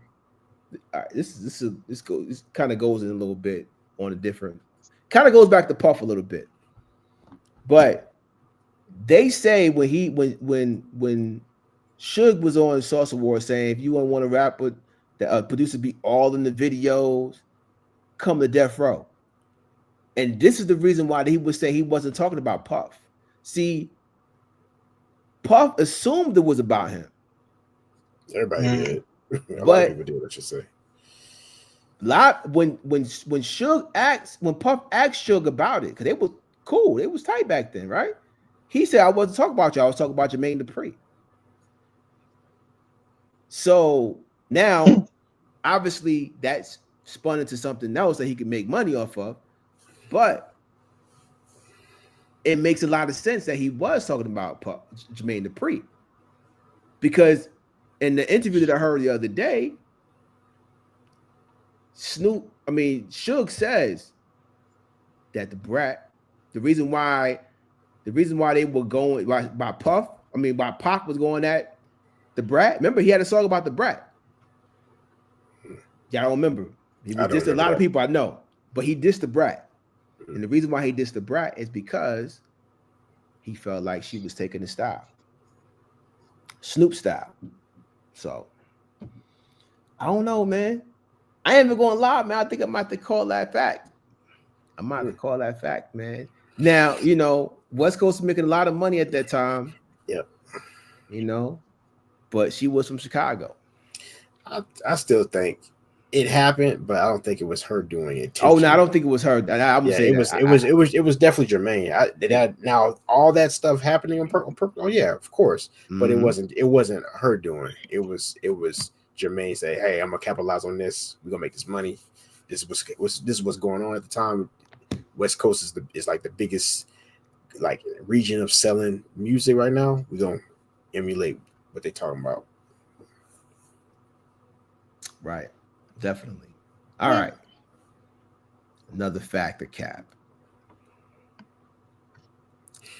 Factor cap. Deion Sanders says, "You're not a man if you sleep past 7 o'clock. And if you're man, if you're female and you get a man that sleeps past 7 o'clock, get rid of him." I think that's a fact. What you think about that, Chuck? Is that fact or cap? I think he said that. If a female gets a man that sleeps past 7 o'clock, get rid of him. Based on what? Based on the fact that he's lazy and he's sleeping past 7 o'clock. This is the dumbest shit. Yo, what Deion say this? Did Deion say this? Deion said it. Deion said if you get a man that sleeps past 7 o'clock, get rid of him. That's Deion. He's basically saying that. So is the question is, did he actually say this or not? Yeah. Okay. All right. So now the question is this true or not? Or fact? Fact? You think it's fact, or you think that's cap that a female should get rid of a man? Oh, I thought you. You thought you actually Deion said no. Deion say that. Yeah, Deion said that. Nah. Do you think what he's saying is fact or cap? A female should get rid of a man that sleeps past 7 o'clock. What if he worked late the night before? It's cap, dog. Let's go ahead and start. Let's go ahead and start with all the semantics and the gymnastics. Yeah, we don't know more about what happened. Like, what's what led him to want to sleep past 7? Well- did he come in late from Like work? 7:15, now he lazy. Like what we're doing here? Here's what I'm saying. Here's what I'm saying. Oh, I think what Alright. he's saying is this. I think what he's saying is this. If generally speaking, most people work a 9 to 5, Most, yeah. right? But what he's saying is that if you are a man with goals, True. you should not be in the bed past 7 o'clock. That's what he's saying. I agree with that, but I don't think that just because of that, he put a time. He put there's basically a random time out there, not knowing what's going on in people's lives. So did they have an overnight job? It's a general statement, though. It's a general statement. It's a general statement. I don't sleep past 7 or anything, but at the time right now, shoot, I work nights, so I don't. So I'm not. I know, and I'm sure he's like, I think it's just a general statement of people sleeping in. But the point should be like, yeah, your man should be focused on trying to have something going on for himself instead of sleeping in the bed all day and not being productive. I agree with that. Yeah. Now the concept, the like what we talking about here in the general midst of things, we don't know if we trying to give somebody a set time when they should be in the bed or when they should sleep past. I don't know about all that, but I agree about as far as like, yeah, you shouldn't be sleeping in the bed all day. You got to get up. You got stuff you got to do, especially being a man. That the bed is not good. It's not what you're going. It's not what's going to get everything done. You can't sleep that through. So I tell you what, DM about to figure. Hey, I know he in the bed mad early now because that shit Colorado is getting their ass whooped week in and week out. And they're going to figure that out quick. Definitely ain't looking good for the kids, but we still riding with y'all, man. We still riding with y'all. I know I am anyway. Okay. Back to Cap. There will never be another rapper that will be invited to the Super Bowl after Kendrick Lamar.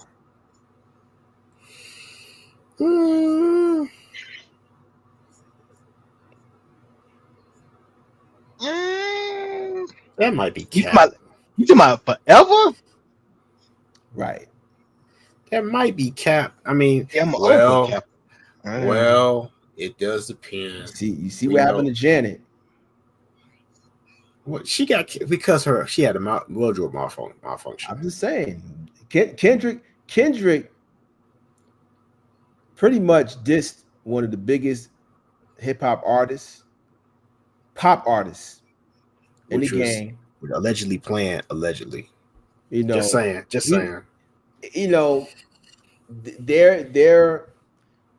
That performance was anti a lot of things. Of course, against the industry. Oh yeah, there's a lot of anti-establishment, anti-elitism, and all that. But I don't know. I can't say forever. That is a very long. I think that might. I think that might be Cap. But let's just say this: where no matter what we see on TV, however things play out, just know all of it's run by the same organization. You ain't bigger than the system. So if they're allowing you a presence on that system, whether it be TV, internet, whatever, radio, it's being allowed. The system is, you might be speaking up against it, but they're allowing it. And if they're allowing it and they give you a platform, most likely it's for whatever agenda they're trying to put together all together. So just it's a bigger move on a chessboard that you don't know. Exactly. So that's but I don't be honest, kind of like the added outside of technically Drake, what other rapper could technically just headline a Super Bowl at this point? Shoot, I'll be surprised. You know what? This Super Bowl, I'll be very surprised if he even gets a rapper or if he gets even a hip hop artist or R&B artist up on there at all, because he's probably going to flip the script and he's probably going to go left and he could put another act on there besides a hip hop or R&B artist. You want Taylor Swift route? Listen, I mean, my thing is though, I'm just saying. This is Travis There's nothing Kelce wrong last with year, that. probably. Hey, what's it's wrong with nothing. that? What's wrong with flipping the script and going another route? You know what I mean, It ain't nothing wrong with it, but it's the programming that he's been told to do. I mean, you know, They're gonna give him that. They probably will. Okay. That's Or a good get that, question though. Yeah, or get what's my man name? The one who I call what's that dude name? The one that hey, my manager was just talking about this dude too. The one who basically, you know, start off hip hop and now he just fucking I don't know what he's doing, country. Oh, I know you're talking about Post Malone. Post Malone, yeah, that. Oh man, I know Tino got something to say. He got something to say about it. Go ahead. Go ahead, Tino. Mr. White Iverson. Now all of a sudden, like, what is this? Like, what you got to say? We're gonna have that whole stadium smelling horrible. Hey, that's messed up. Yo, man. I'm sorry. Talk about Post Malone like that. Malone you could put Post Cologne on him. He's still going to smell like cigarettes and sweat. Yeah, he look like he showered twice a week. Like, he just don't like he washed right. Like he right twice a week. Well, he ain't got no rag either. He ain't washing his legs. Right. Water and just water and some soap on his hand. Post Malone got a heavy following out there. Y'all gonna have him come out. Yeah, it's called flies. It's called what? Flies. And that.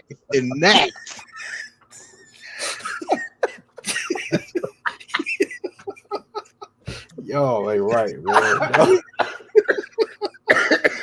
Dude, we gotta bring this, man. We making people not happy. Man, I'm sorry, man. Trip,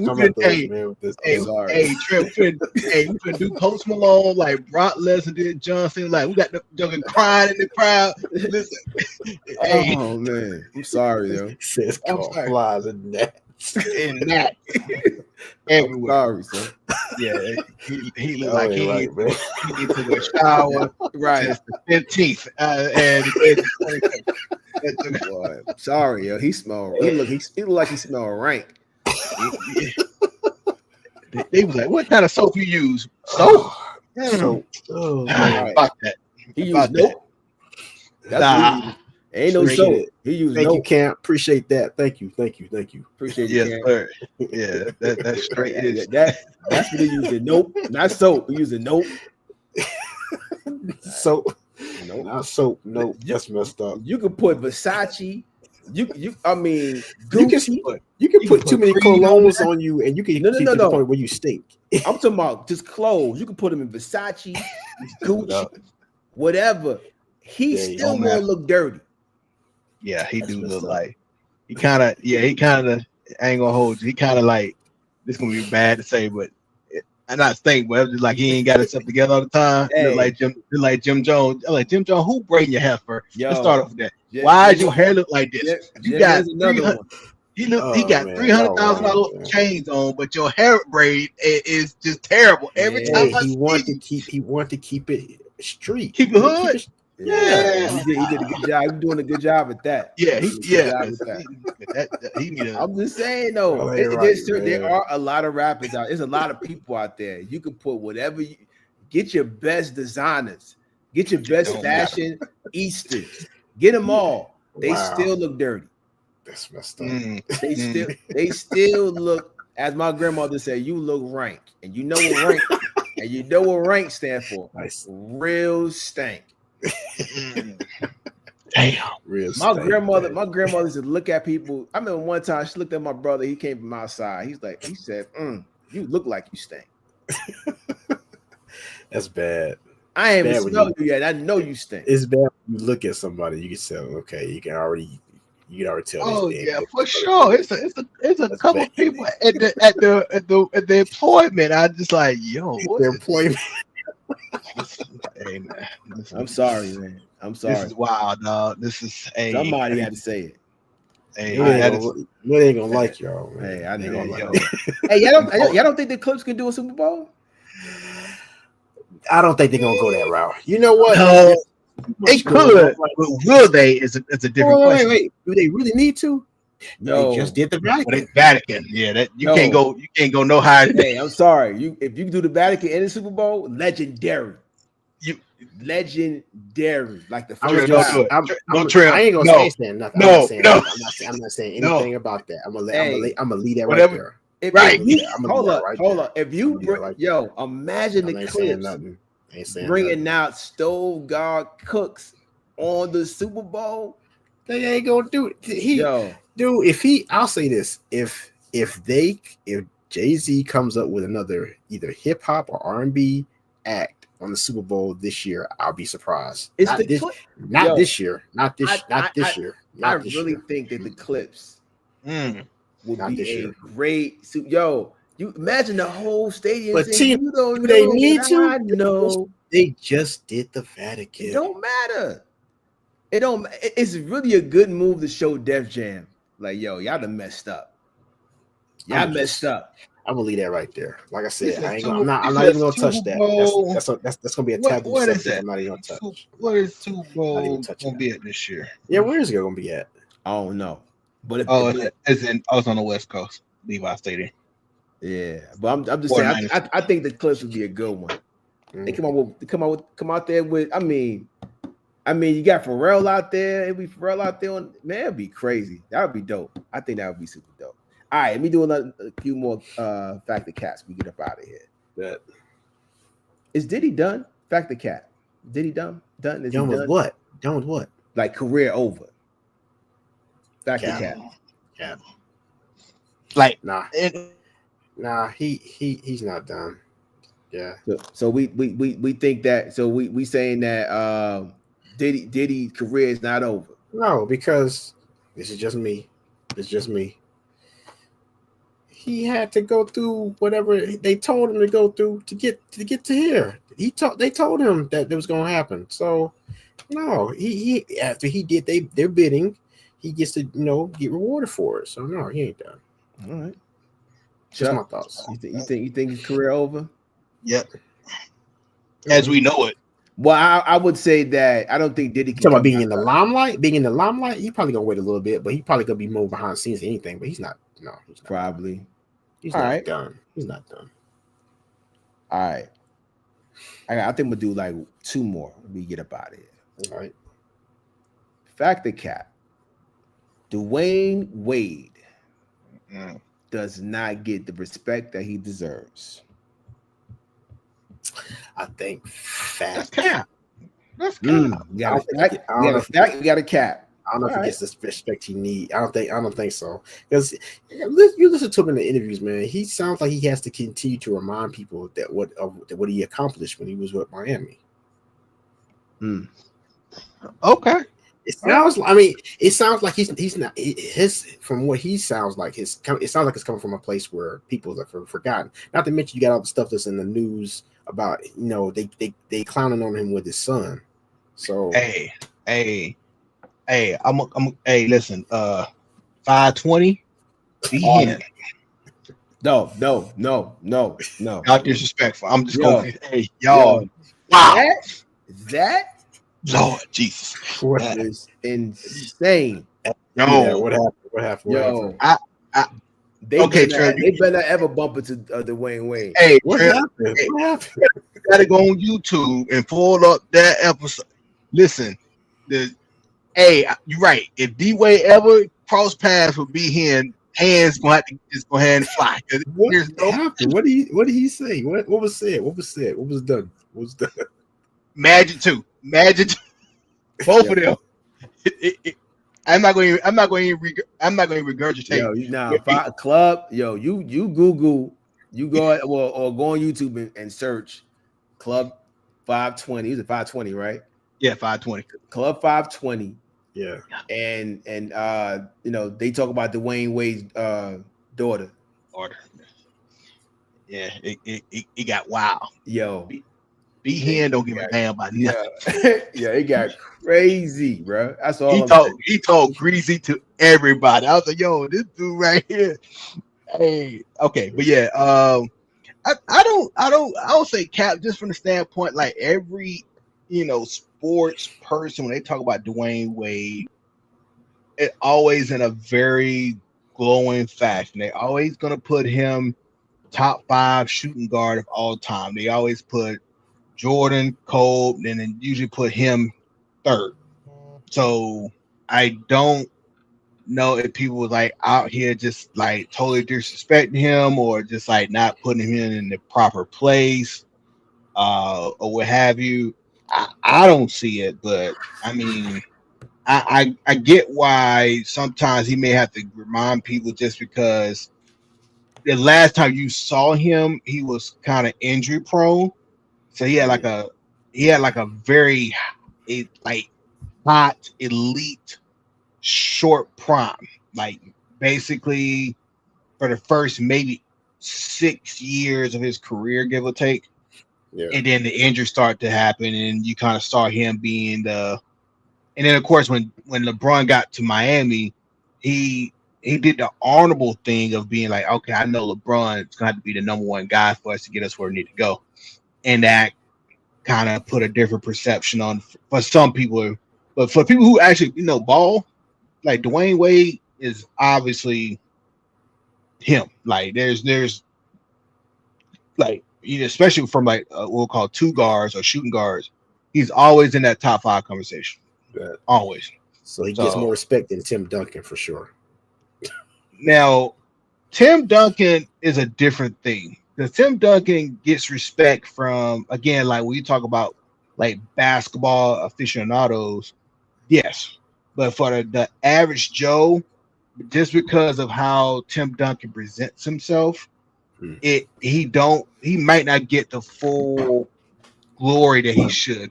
Tim Duncan, it's just like I said this before.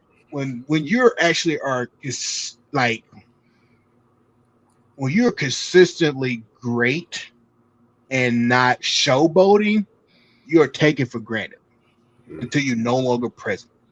And that's what Tim Duncan is. Tim Duncan he was consistently great for damn near 2 decades. And you don't even know what Tim Duncan voice sounds like. Exactly. You know what I'm saying?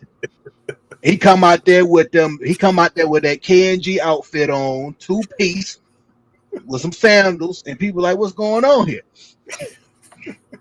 He just play ball and go home. Like it's just like Joker. Joker don't give a damn about the females and all the stuff that basketball come with. He just want to play basketball and race horses when he go home. So he ain't like a John Morant who wants the attention. Right? They ain't doing that. You ain't gonna never catch Joker on a live talking about this and that in the strip club. No, Joker is trying. I'm gonna tell you how cold Joker is. Joker won the championship a few years ago, and they asked him, how do you feel about it? He said, I'm ready to go home. Then they was like, we mean, the parade is in a couple days. He was mad that he had to wait 2 days for the parade. So, because he couldn't go home. No, he's tired. He was tired. So he want to go. Hey, season over. We won the championship. Time to go home. So everybody who won the championship, they that whole week they drunk, they out in the clubs. He said, I don't give a damn about none of that. Yeah. I'm trying to go home. Trying to get to this crib, son. But Dwayne Wade, I think Dwayne Wade gets the proper amount of credit. I mean, Dwayne Wade, when he was not injured, shit. It's the same conversation I had with T-Mac. Them two were cold. It was cold.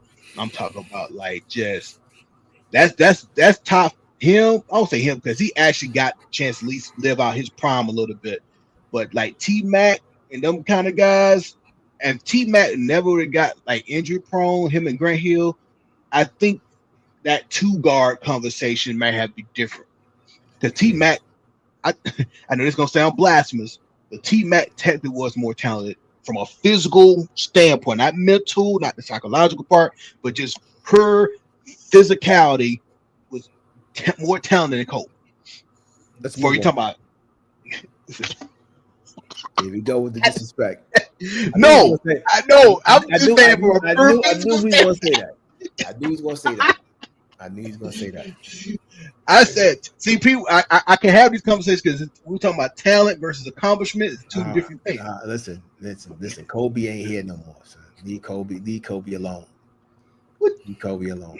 Yeah, y'all always waiting somebody pass away to be trying to talk about people and disrespect them. It's all good. What you mean? We talking about before he left. Before he left, when he retired, we had these same. Now the conversation I'm mad about is people now just changing up what they put him at in the order. But I'm gonna Yeah, we gonna move on. Hey, It's been a lot of revisionist history all of a sudden. Like now you put him at 2 when you had him at 15. I'm like, nah, you keep him at the same position you had him 10 years ago. When he retired, whatever he was at, you keep him there. Don't be changing up because he no longer with us. No, we don't do that with nobody else. Hey, listen, everybody else, all the people we talk about in the top 10, most of them are gone. Like half of them, Wilt Chamberlain, Bill Russell, all they no longer with us. So but you know what? You're right. I'm sorry. I done derailed this conversation. Disrespectful. What's Anyway. next? His passion. His passion. So y'all saying that? But y'all saying so? You saying this cap? Yeah. Trump said it's fact that D Wade doesn't get his. What you think? I mean, I think that D Wade gets his props. I mean, I just think that a lot of this stuff in his personal life is kind of dimming that light a little bit. Yeah, if you stick to what's going on the court, it does. Yeah, I feel that. So, I feel that. But yeah, shout out to D Wade, and y'all definitely one of my favorite players. Yeah, aka Wade County. One more, last one. Shout out to Mobb Deep. Mobb Deep gonna have an album coming out in October. I can't wait. Cannot wait. You know, I ain't gonna hold you. I miss Prodigy. Man, I miss Prodigy. Yeah, for sure. Prodigy, I knew Prodigy was a problem when he said, "Rock you in your face, stab your brain with your nose bone." That's crazy work. Or if he said I break bread, ribs, $100 bills. Like nobody talks like Prodigy.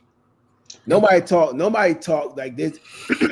Lyrically, his tone, like Prodigy was out of his world at that time, man. It was crazy. But back to Cat.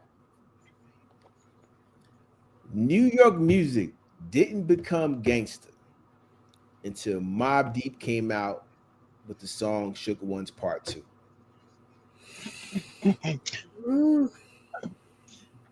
Hey, I ain't gonna hold you. As a Southerner, born and bred, I'm gonna have to call fact on that. As I know it to be. I know there's gonna be some theories about some other ones, before I get it. But as current from that generation at mid 90s down to current, once I heard Shit One's Part 2, I was like, oh yeah, we're at a different time now. Probably have to go probably fact. I mean, I'm taking a guess. I don't know for sure, but I'm thinking probably fact. I probably have to issue that in. That along with I think around that time that's when you start seeing other elements come out. Well, before Mobb Deep, there was Coogee Rap.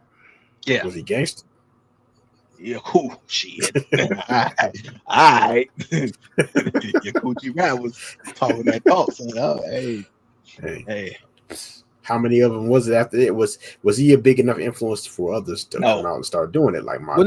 No. Coogee Rap is the. If I'm going to say somebody, there was two artists. There was Coogee Rap, and then it was his artist name. They used to rock with Karis One. I forget dude name. Oh man, I forget his name. Just Ice. Oh, that was on what was that song? Self Destruction, the one with that big hat. Yeah, right. Yeah. Okay. Yeah. Just Ice.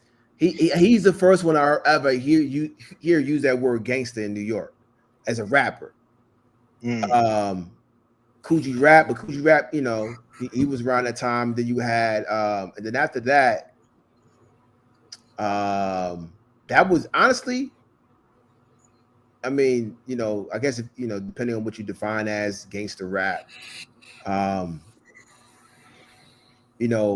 came out in what 90 that 93 or 94? 93, 94. That I think that the Infamous was 94. I'm not Infamous is 94. I want to say 94. The Infamous No, album, 95. 95. Oh wow, That's a big gap to have no That is a gangster big rap gap. in New York. So I would say this though. I think New York got darker when Mobb Deep came out. Question: was that a good thing or a bad thing?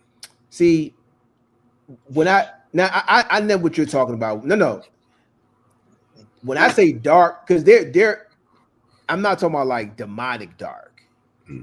right? What I mean by dark is that New York became like Havoc's beats Man. were Yeah. almost hip hop horror flick. Before that, there was a lot of club music. Mm. You had to have a club single, right? Shook ones ain't. First of all, I can count on my hand how many club songs Mobb Deep had. They didn't have many. If they didn't have any. Did they have any? Did they have any radio friendly singles? Yeah. If you throw the edit on there, I guess you can call it radio friendly. Yeah, that's. But I think the only thing they came close to doing that was like maybe Getaway, the song they had with 112. Mm. Oh yeah. But the rest of them joints, like Mobb Deep was like one of the first successful.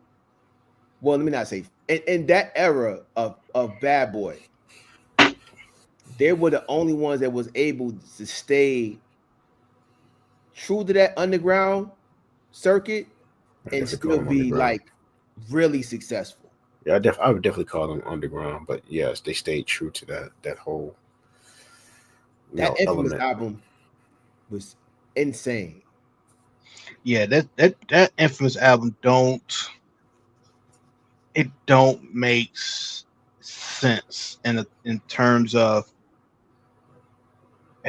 you got two guys basically 18, 19 years old doing this at a level that's technically unheard of. Like Prodigy was rap. Everybody who talks about Prodigy on the Infamous album is like he was literally like 10 years ahead of what he should have been rapping wise in the way he was delivering content, the verbiage, etc. Then you have Havoc was basically in his producing bag, and these samples he was using were just unheard of. Like you put the lighter, a Herbie Hancock, and a Quincy Jones sample to come up with Shook One's Part 2. Correct. He used the stove. The stove, yes. That click, click, click. That was insane. That was youthfulness at its finest. Yeah, like that was young. That was low key, mad, like a mad scientist type thing that he was doing. With that, because that's what hip hop is about, using scraps, using things that's around you. You know what I mean? Even because the biggest compliment I heard for Habit was Pete Rock. Pete Rock's like, I had them samples. There's no way you should have got that from this. Right. Like, how did you hear that? Just one of those things where some stars line up and think about Habit was producing this tech on the floor. Like, he was listening to these samples. That's why when you hear the sample itself, that's why it sounds so gritty. He was literally like sampling from the floor. Like this was that grittiness just translate directly from the sample. Like all projects, man. It's all projects. Yeah. So yeah, man. You know what? I'm about to say I'm gonna take you out to New York and let y'all go to the projects. I mean, I didn't live in the projects, but I got a lot of friends in the projects. They gotta understand a lot of these songs come. If y'all ever step foot in a project, you be like, oh yeah, now I can feel why these songs feel this way. You know what I mean? Like pissy elevators, pissy stairway. Somebody had, it's just a different type of thing, man, when you go to the projects. But shout out to Q-Tip. That was Havoc's mentor at that time. People don't know that. Didn't know Q-Tip, that. Wow. Q-Tip oversaw a lot of that album, the infamous album. Because he did he did one song on there. Yeah, didn't know that. And that's why Havoc is the way Havoc is when it comes to collaborating with different producers. Like he didn't mind when Alchemist came in because it's not too far fetched from what he did with Q-Tip. Like Q-Tip was overseeing basically that whole Mob album, and it was interesting because what Havoc said about Prodigy. Because you understand, if you listen to Juvenile Hell and then you turn around and listen to Infamous, 2 different albums. Yeah. 2 different albums. And he said the minute they started working on Infamous, that's when he heard that Prodigy.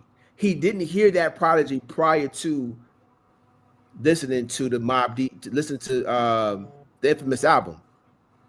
That Prodigy came when we heard it. Is when he heard it. That Prodigy came out of nowhere. He said he was shocked. He didn't know Prodigy could rap like this. It ain't like this Prodigy was like, yo, he knew he was this nice. He only knew the Juvenile Hell Prodigy. Was Havoc? I guess I got to go back and listen because I wonder did Havoc change up his production style going into Infamous? Oh yeah. Oh yeah, like I said, he had Q-Tip. Bet. He had Q-Tip. I'm definitely not a fan of that Juvenile Hell album. I couldn't. Oof. That was a bad album. Shit. It was. I did not enjoy that album at all, man. I'm trying to see the one that Q-Tip did. I want to say that he did. He did do Give Up the Goods. Oh, he did Temperature Rising. Oh, that's Q-Tip. Yeah, I know that was Q-Tip. Yeah, I remember that song. Oh man, that's one of my favorite joints right there. Yeah, he did Temperature Rising. He did another one too. He did. That makes sense because that same drum pattern on Temperature Rising is on. He kind of switched it up a little bit, but that's Benito Applebum. Like that's the same tempo.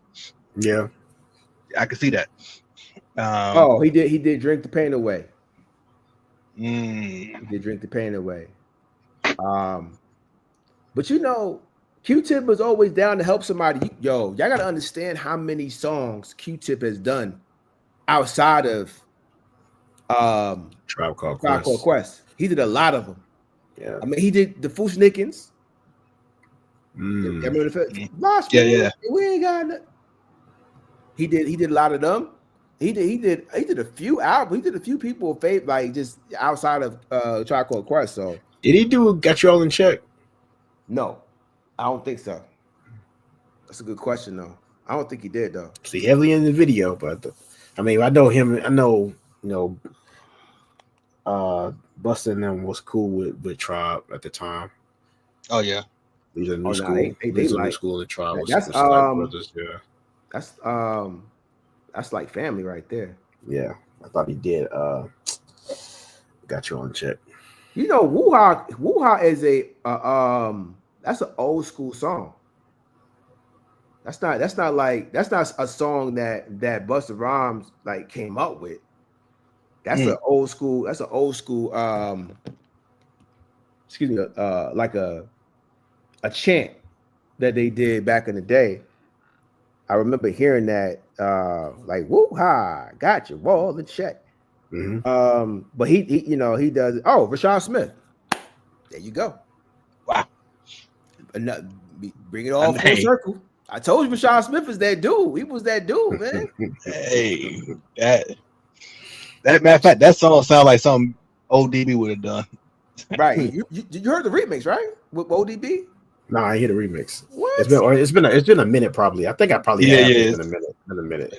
Yeah, sure. He yeah, ODB and Busta Rhymes did a remix to that. Yeah. But that's old Busta right there. You know, that's that Yeah. old.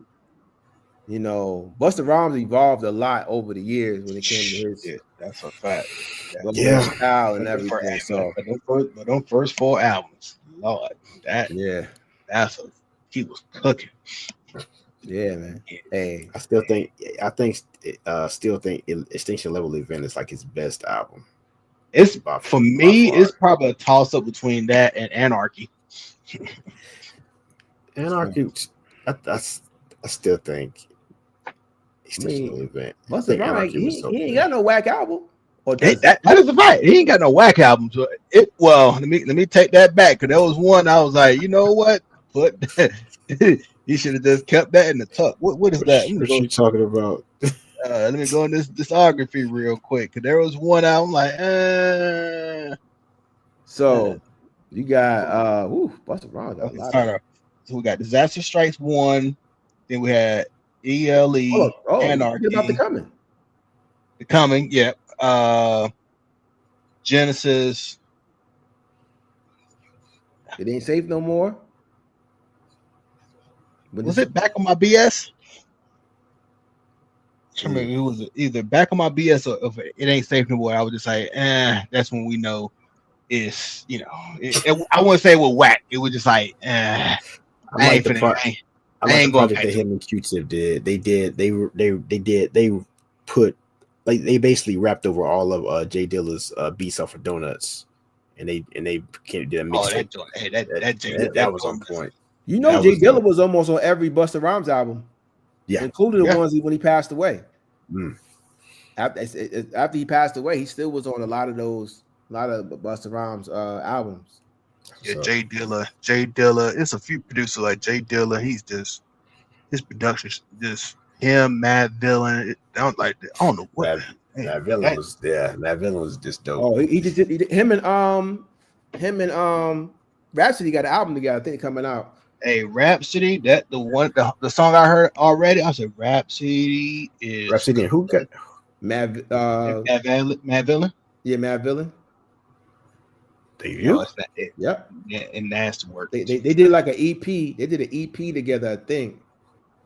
They got an EP out. There's two songs on it. One called Daddy's Girl, and then the other one called Avon Through the Wire. Okay. This is Rhapsody done took it up another level, but of course she's just gonna unfortunately get somewhat pigeonholed just because of the other rappers in her demographic. She got Rock Nation behind her. She good. I mean, I get that part. I'm just saying, like she'll because the way she's presented is counterculture. Yeah, but Rhapsody came in. Yeah, She came in with a crazy following. So I mean, she gonna have that. I'm just saying, she right. just she ain't gonna have the unfortunate or fortunately part like having a mass audience like a Cardi B because of you know what, the foolishness that comes with it. But I would say this though. Even if she's a guy, even Rhapsody as a guy is not going to have a good. It's just like if she was a man, she still wouldn't have a big following, only because of how her production. Yeah, I get it. Yeah, she ain't going. It's just more amplified now because she is a female. Yeah, and what her counterparts looks like it's. But see, she's going to have more respect. Oh, for sure. On the back end, and I think at the end of the day, as long as the people that she respects her, like I think her being signed by Jay-Z was, well, she's not really signed to Jay-Z. Rock Nation is more like a distribution. They play like a distribution to her because they're under. She's still under Jamla. Jamla? Yeah. Jamla? Okay. Yeah, wait. Ninth Yeah, Wonder. the Ninth Wonder. Ooh, Yeah, Ninth Wonder got- but correction though, you guys made Rhapsody and Mad Lib. Mad Lib, Oh, you're right. Mad Lib. Yeah, Mad Lib. yeah. Mad Villain is MF Doom and Mad Lib. Yeah. Yeah. You're right. Yeah. Good Yeah. call out. Yeah. Yeah, bad. Yeah. MF Doom was another producer that's He was nice. crazy. MF Doom was Yeah, different. MF Doom was just the most unorthodox, Yeah. but had a cadence to him that was He was very. different. It was just like it's the weirdest thing. Like he's never rapping on beat, but he's rapping on beat. Is the Yeah, I crazy. listened to one of his albums, like a few of his albums the other day. I actually like him. I like him. Mad Villainy is on point. That's Yeah, like a that- classic. Yeah, that the setup is just it's crazy. But yeah, I think Rhapsody is, you know, she'll technically win the long game if she just stays with the plan. But you know, it's easy to get tainted. It's almost like with what's the R&B artist? Her ain't out here, you know, she stays in her lane. She ain't not here showing ass and whatever. So I'm just keeping it real. She not here. She is gifted what she does. She has a great following, but she knows that, you know, she hasn't been tainted, you know, for Very skilled musician. Very I mean, Yeah. somebody got to be here for the kids, man. Somebody got to be here. You know what I mean? Like somebody got. What you trying to say? I mean, Talking about the current element ain't for everybody- the kids. Everybody can't be out here selling pornography. That's a fact. Like, come on, man. That's a fact, dog. Like, everybody selling porn. I said, man, everybody can't be twerking and borderline OnlyFans and like, what's going on here? Everybody back page. That's old school right there. Everybody back page. Like, you just ain't even no warm up to it either. I'm like, y'all just start off with it. I'm like, Man, listen, don't get me on this. I ain't saying nothing else. Don't get me on this, man. Because I'm just saying.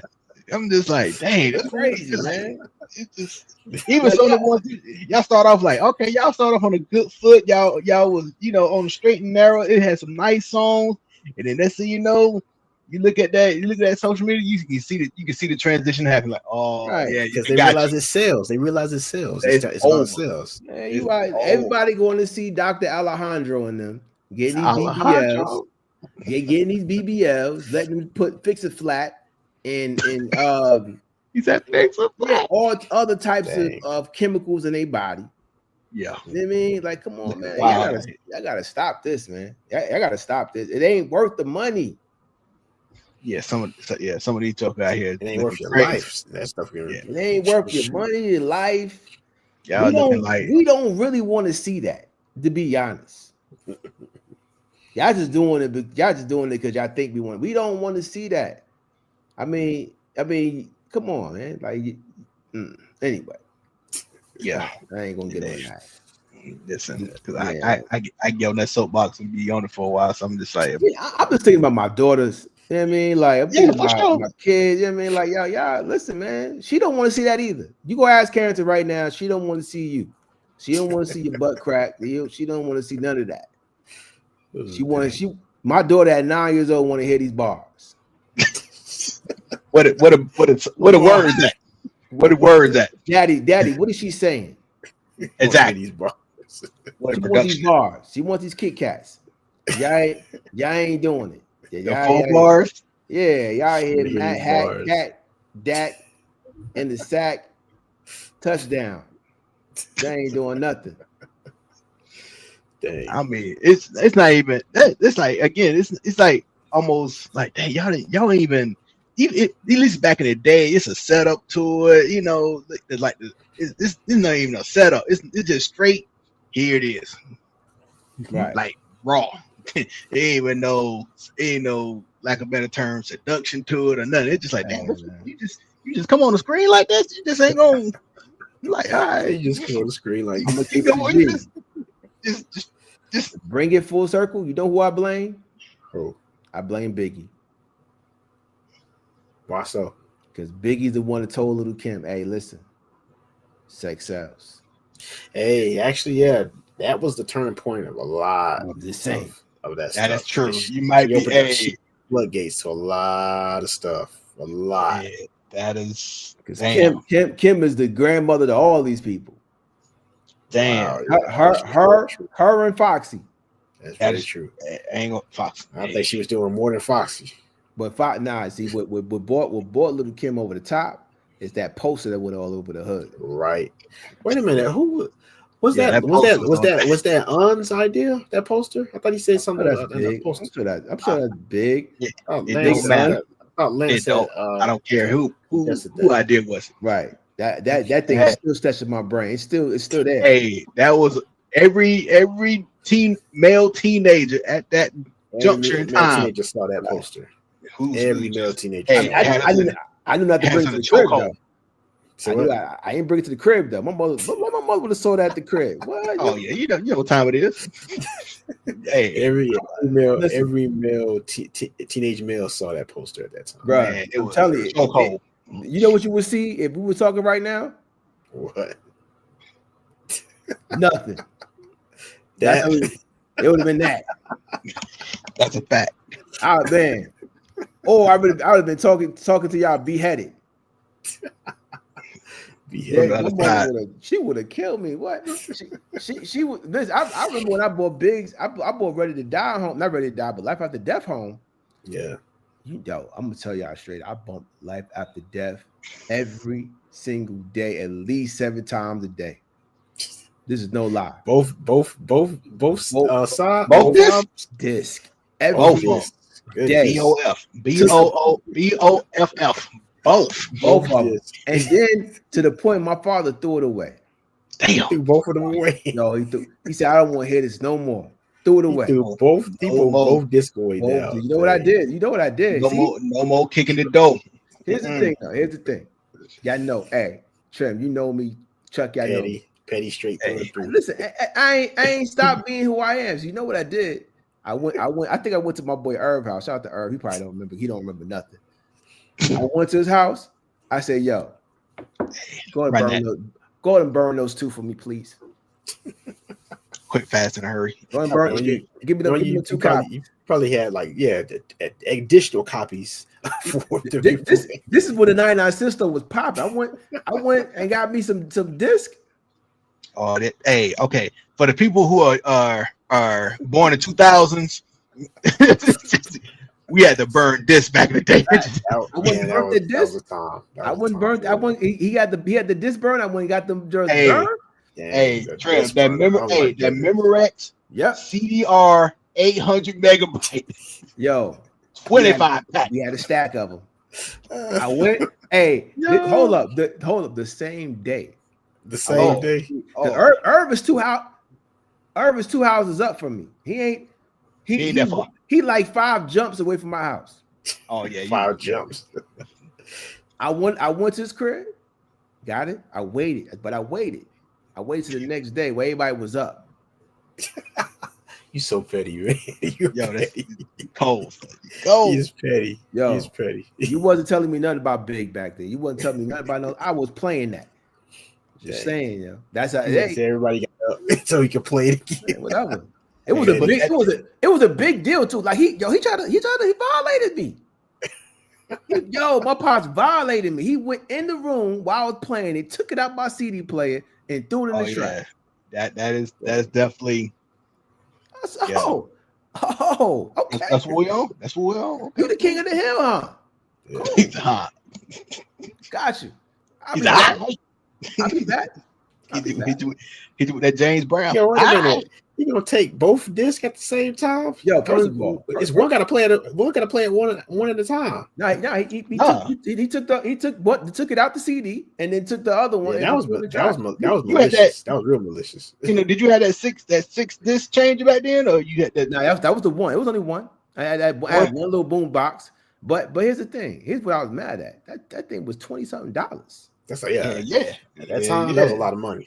Man, listen, them albums used to cost a grip back then. You go to a record, especially that double CD album. It was more expensive than the regular one. Yeah. All right, cool. This ain't that 100 CDs for 1 cent promo. No. Nah, listen, bro. Then here's what I did. I said, oh, okay, cool. Let you know, I seen this happen. So let me go ahead and let me go buy the CD again.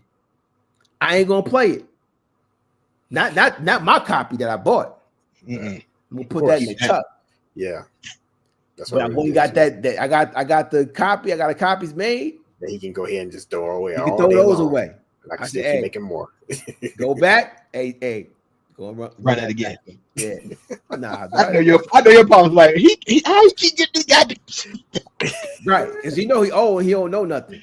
He's like, you wait a minute. I just threw them CDs away yesterday. He motherfucker got this song playing again. I don't want to hear no more 10 crack commandments. I don't want to hear no more kicking the door. Yep. Nothing. Hey, one of my proudest moments. One of my proudest moments. Yeah, you better than me. Because my dad ain't never thrown a CD away, but he was close. I said, man, if you play this Far Side one more again, I was like, yeah, I was playing the Far Side forever. I was like, my mom never touched our music. She don't think she'll say is just turn it down, or she don't want to hear it like that.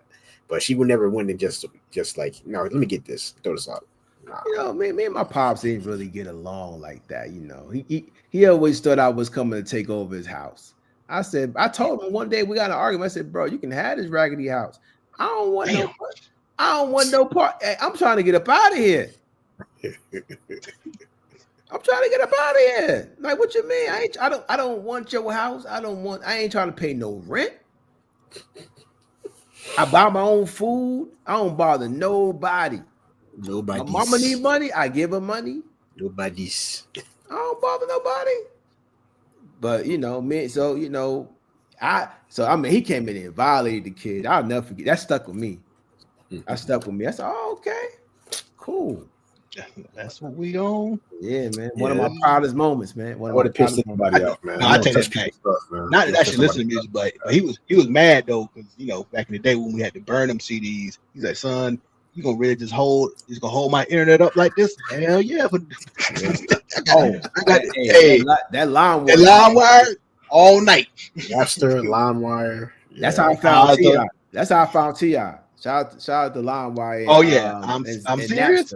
Yeah, I found I'm serious, and I'm like, yo, this is before I came to Georgia. I was in New York. Because I'm looking for everything Neptunes at this moment, at that time. Oh man, Neptunes was like doing a deep dive. Yeah, it was, man. I miss doing those time periods when you get fixated on either a producer or an artist and you just doing a deep dive with this stuff. Right.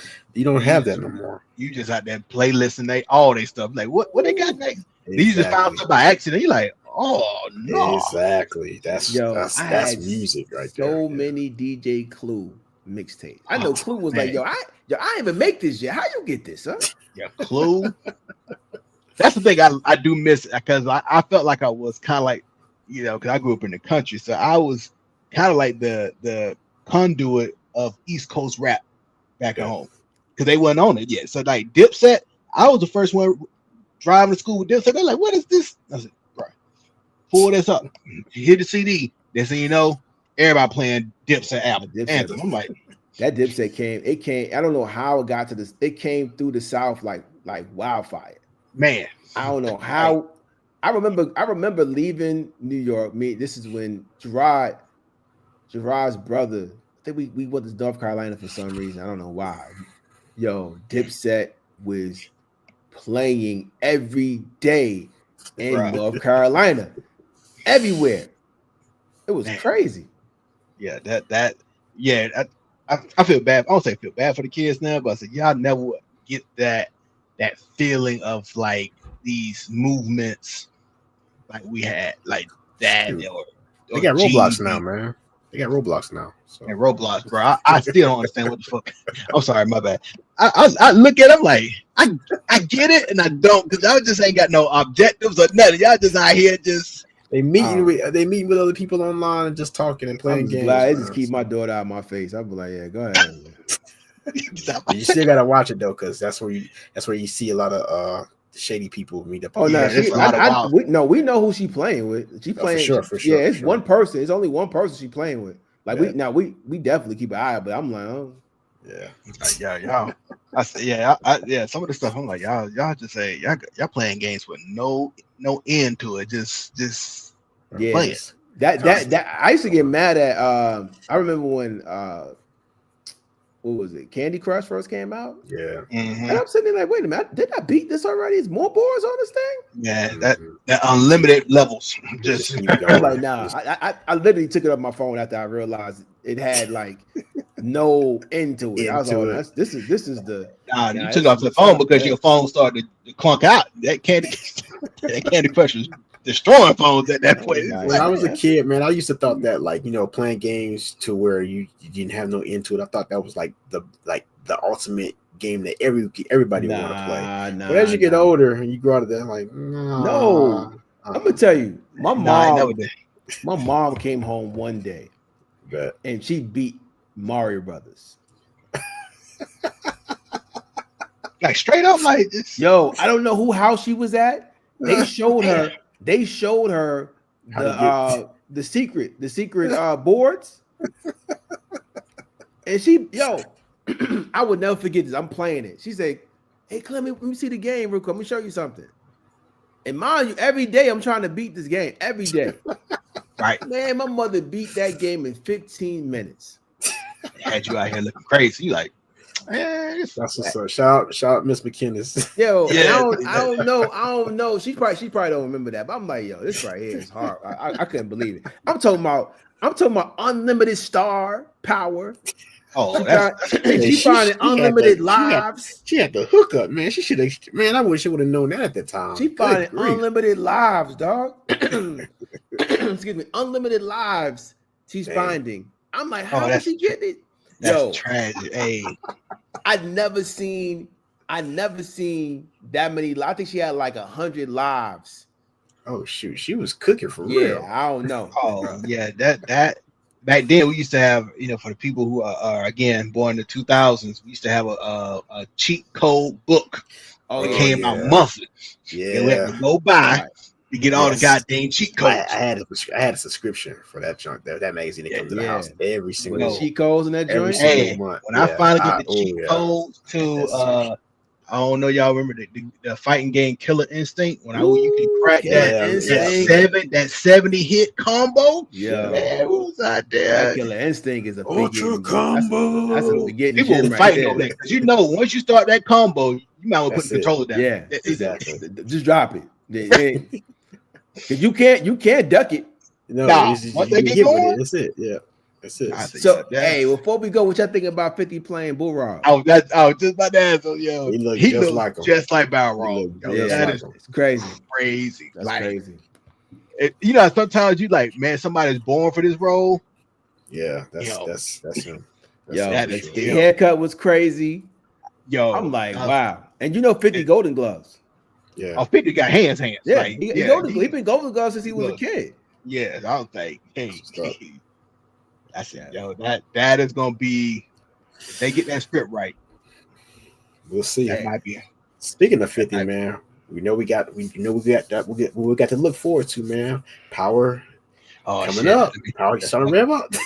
You stupid Tito. I'm still ain't there yet. I'm still ain't. We got season 3 Force about to come around, and then we already got the green light for Origins, and then we got the green light for Tommy and Tariq.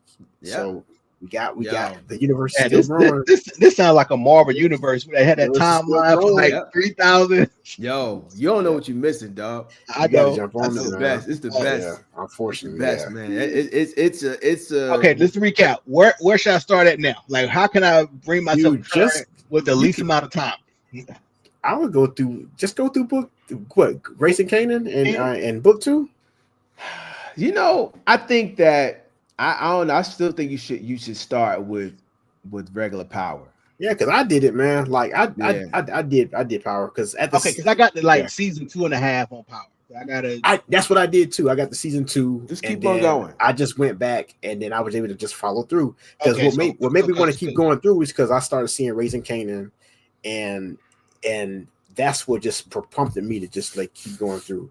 I will say that's my guilty pleasure. Yeah, I do watch Power, unfortunately. So. No, yo, you will appreciate Power got what 6 seasons? 6 seasons. 6 seasons for Power for OG Power, 6 seasons, and then Yeah. how many seasons for book Raising 2? Canaan. Book 2. No, you got book 2 after that. Yeah. Book 2 has 4 seasons. I think And 4. then we in Raising Canaan. So Raising Canaan has like 5 seasons, right? This would be the 5th season coming up. I think This the last season coming up. allegedly, because they might about to go a roll little into longer. well, they about to roll into Origins. No. The Origins. Yeah. Well, after after that is Legacy. Well, it's Origins and then Legacy. Because Legacy is Tommy and Tariq. Right. So yeah, but they're about to roll into Origins after the season 5. That's going to carry on whatever's going on left in Raising Canaan. Right. Because they're about to wrap it up. Yo, I'm telling you, the way you're gonna appreciate Power more if you watch it in order. Because you will. It's I think the one part that kind of amazed me was the fact, because when we first saw Jukebox, and this is how I knew. It kind of hit me. I was like, "Yo, all right." Jukebox came. This is Kanan's cousin. She came, and she died, and then turn around. I'm like, "Okay, we're about to watch Raising Kanan." I didn't know they was going to bring her back. Like, I didn't know we was going to see Jukebox again. It was just cool to be like, "Wait a minute, hold up. They brought this character back." And how much of an impact she had in Kanan's life like that. Yeah. But the writers of that show was way better. For Raising Kanan, I agree. I think I like Raising Kanan's writers better than I like OG Power's writers, because I think with OG Power they were still trying to find their way, and then I think with Raising Kanan they finally got it. Those writers hit it right, spot on. Because I honestly I do like Raising Kanan better than I like OG Power. Raising Kanan is better than them all. It's a better product. Yeah, it is better. It is better than book 2. But I like book 2 because it still carries on the storyline of with Tariq and them and all that stuff. So yeah. But yeah, I can't wait. I can't wait. The hottest and everything like that. I mean, it's interesting still watch and see those characters being coming up on the screen. But yeah, man. I think Raising Kanan has a better setup than everything. Yep. Hey, shout out to everybody who came through. Watch the kids. You know what I mean? Seen us, it was cool. Hey, we're gonna do lives more often because I can't right now. I'm in school. It ain't gonna happen. It ain't gonna happen. I'm sorry. Just ain't. I feel that. It ain't gonna happen. Right. This is a better way for me to get an episode in and just keep it moving. It's already out there. I ain't gotta worry about putting nothing else out. Tino, we got the 23rd to look forward to though, man. That's man. Like the next day. I probably I think I'll be editing at that time. I'll still be editing. I still got to get those other ones. I still got another episode out that I got to get out. Yeah, you can't edit in the Rapture. Hey, I'm like, which, by the way, nothing in Scripture says anything about that. That's just saying. Yeah. Nothing in Scripture says anything about that. I don't know. They really read it. Who he's gonna come and get first? You think he's out here reading? Yeah, nah. He's just not coming to get us first. He's coming to get they're coming to get the tears. Just FYI. Hey, listen, man. Ain't no need to talk to people that don't read. Listen, it's a lot of them. Yeah. Every day. Shout out to everybody out there. Hey man, we got this Hempstead Nights video coming pretty soon. Oh yeah, that's gonna be fire. I can't wait. I don't know if you can see me trimming in the video. That's animation. That's gonna be wild for sure. You know what I mean? Shout out to Dot Key. Yeah, Dot Key in there too. That's still a proud moment of the way we came up with Hempstead Nights. I think that was a really good day. Yeah, I've been watching Harlem Nights on YouTube since it's free. That's my movie. Right. They got it free on YouTube. That's what's up. Man, YouTube. I'm trying to tell people, YouTube TV channel is elite with free content. Like all the good movies back in the like 90s and early 2000s, more times than not gonna be free on there. Like Any Given Sunday, Major League Baseball, at Malcolm X, like it, you find it's a lot of great content on that channel. So I'll be going on there and like, yeah, Harlem Nights. It's amazing how much talent they had in that movie, and unfortunately, most of them are not here with us. Hey, good timing. Good timing. That's all I'm saying. It was good timing. Speaking of which, man, since you brought up Malcolm X, for the first time not too long ago, I finally sat down and watched Clockers, man. A word? Yeah, my hats off to Spike Lee on that one. Did y'all ever see Highest to Lows yet? No, I need to tell us about that. Yeah, I want to get your thoughts. I want to get your thoughts on that one too. Yeah, I've been hearing some mixed feedback on that one, and also on. I still want to technically see him, but I can't do that. I can't do that. I can't do that. I can't do that.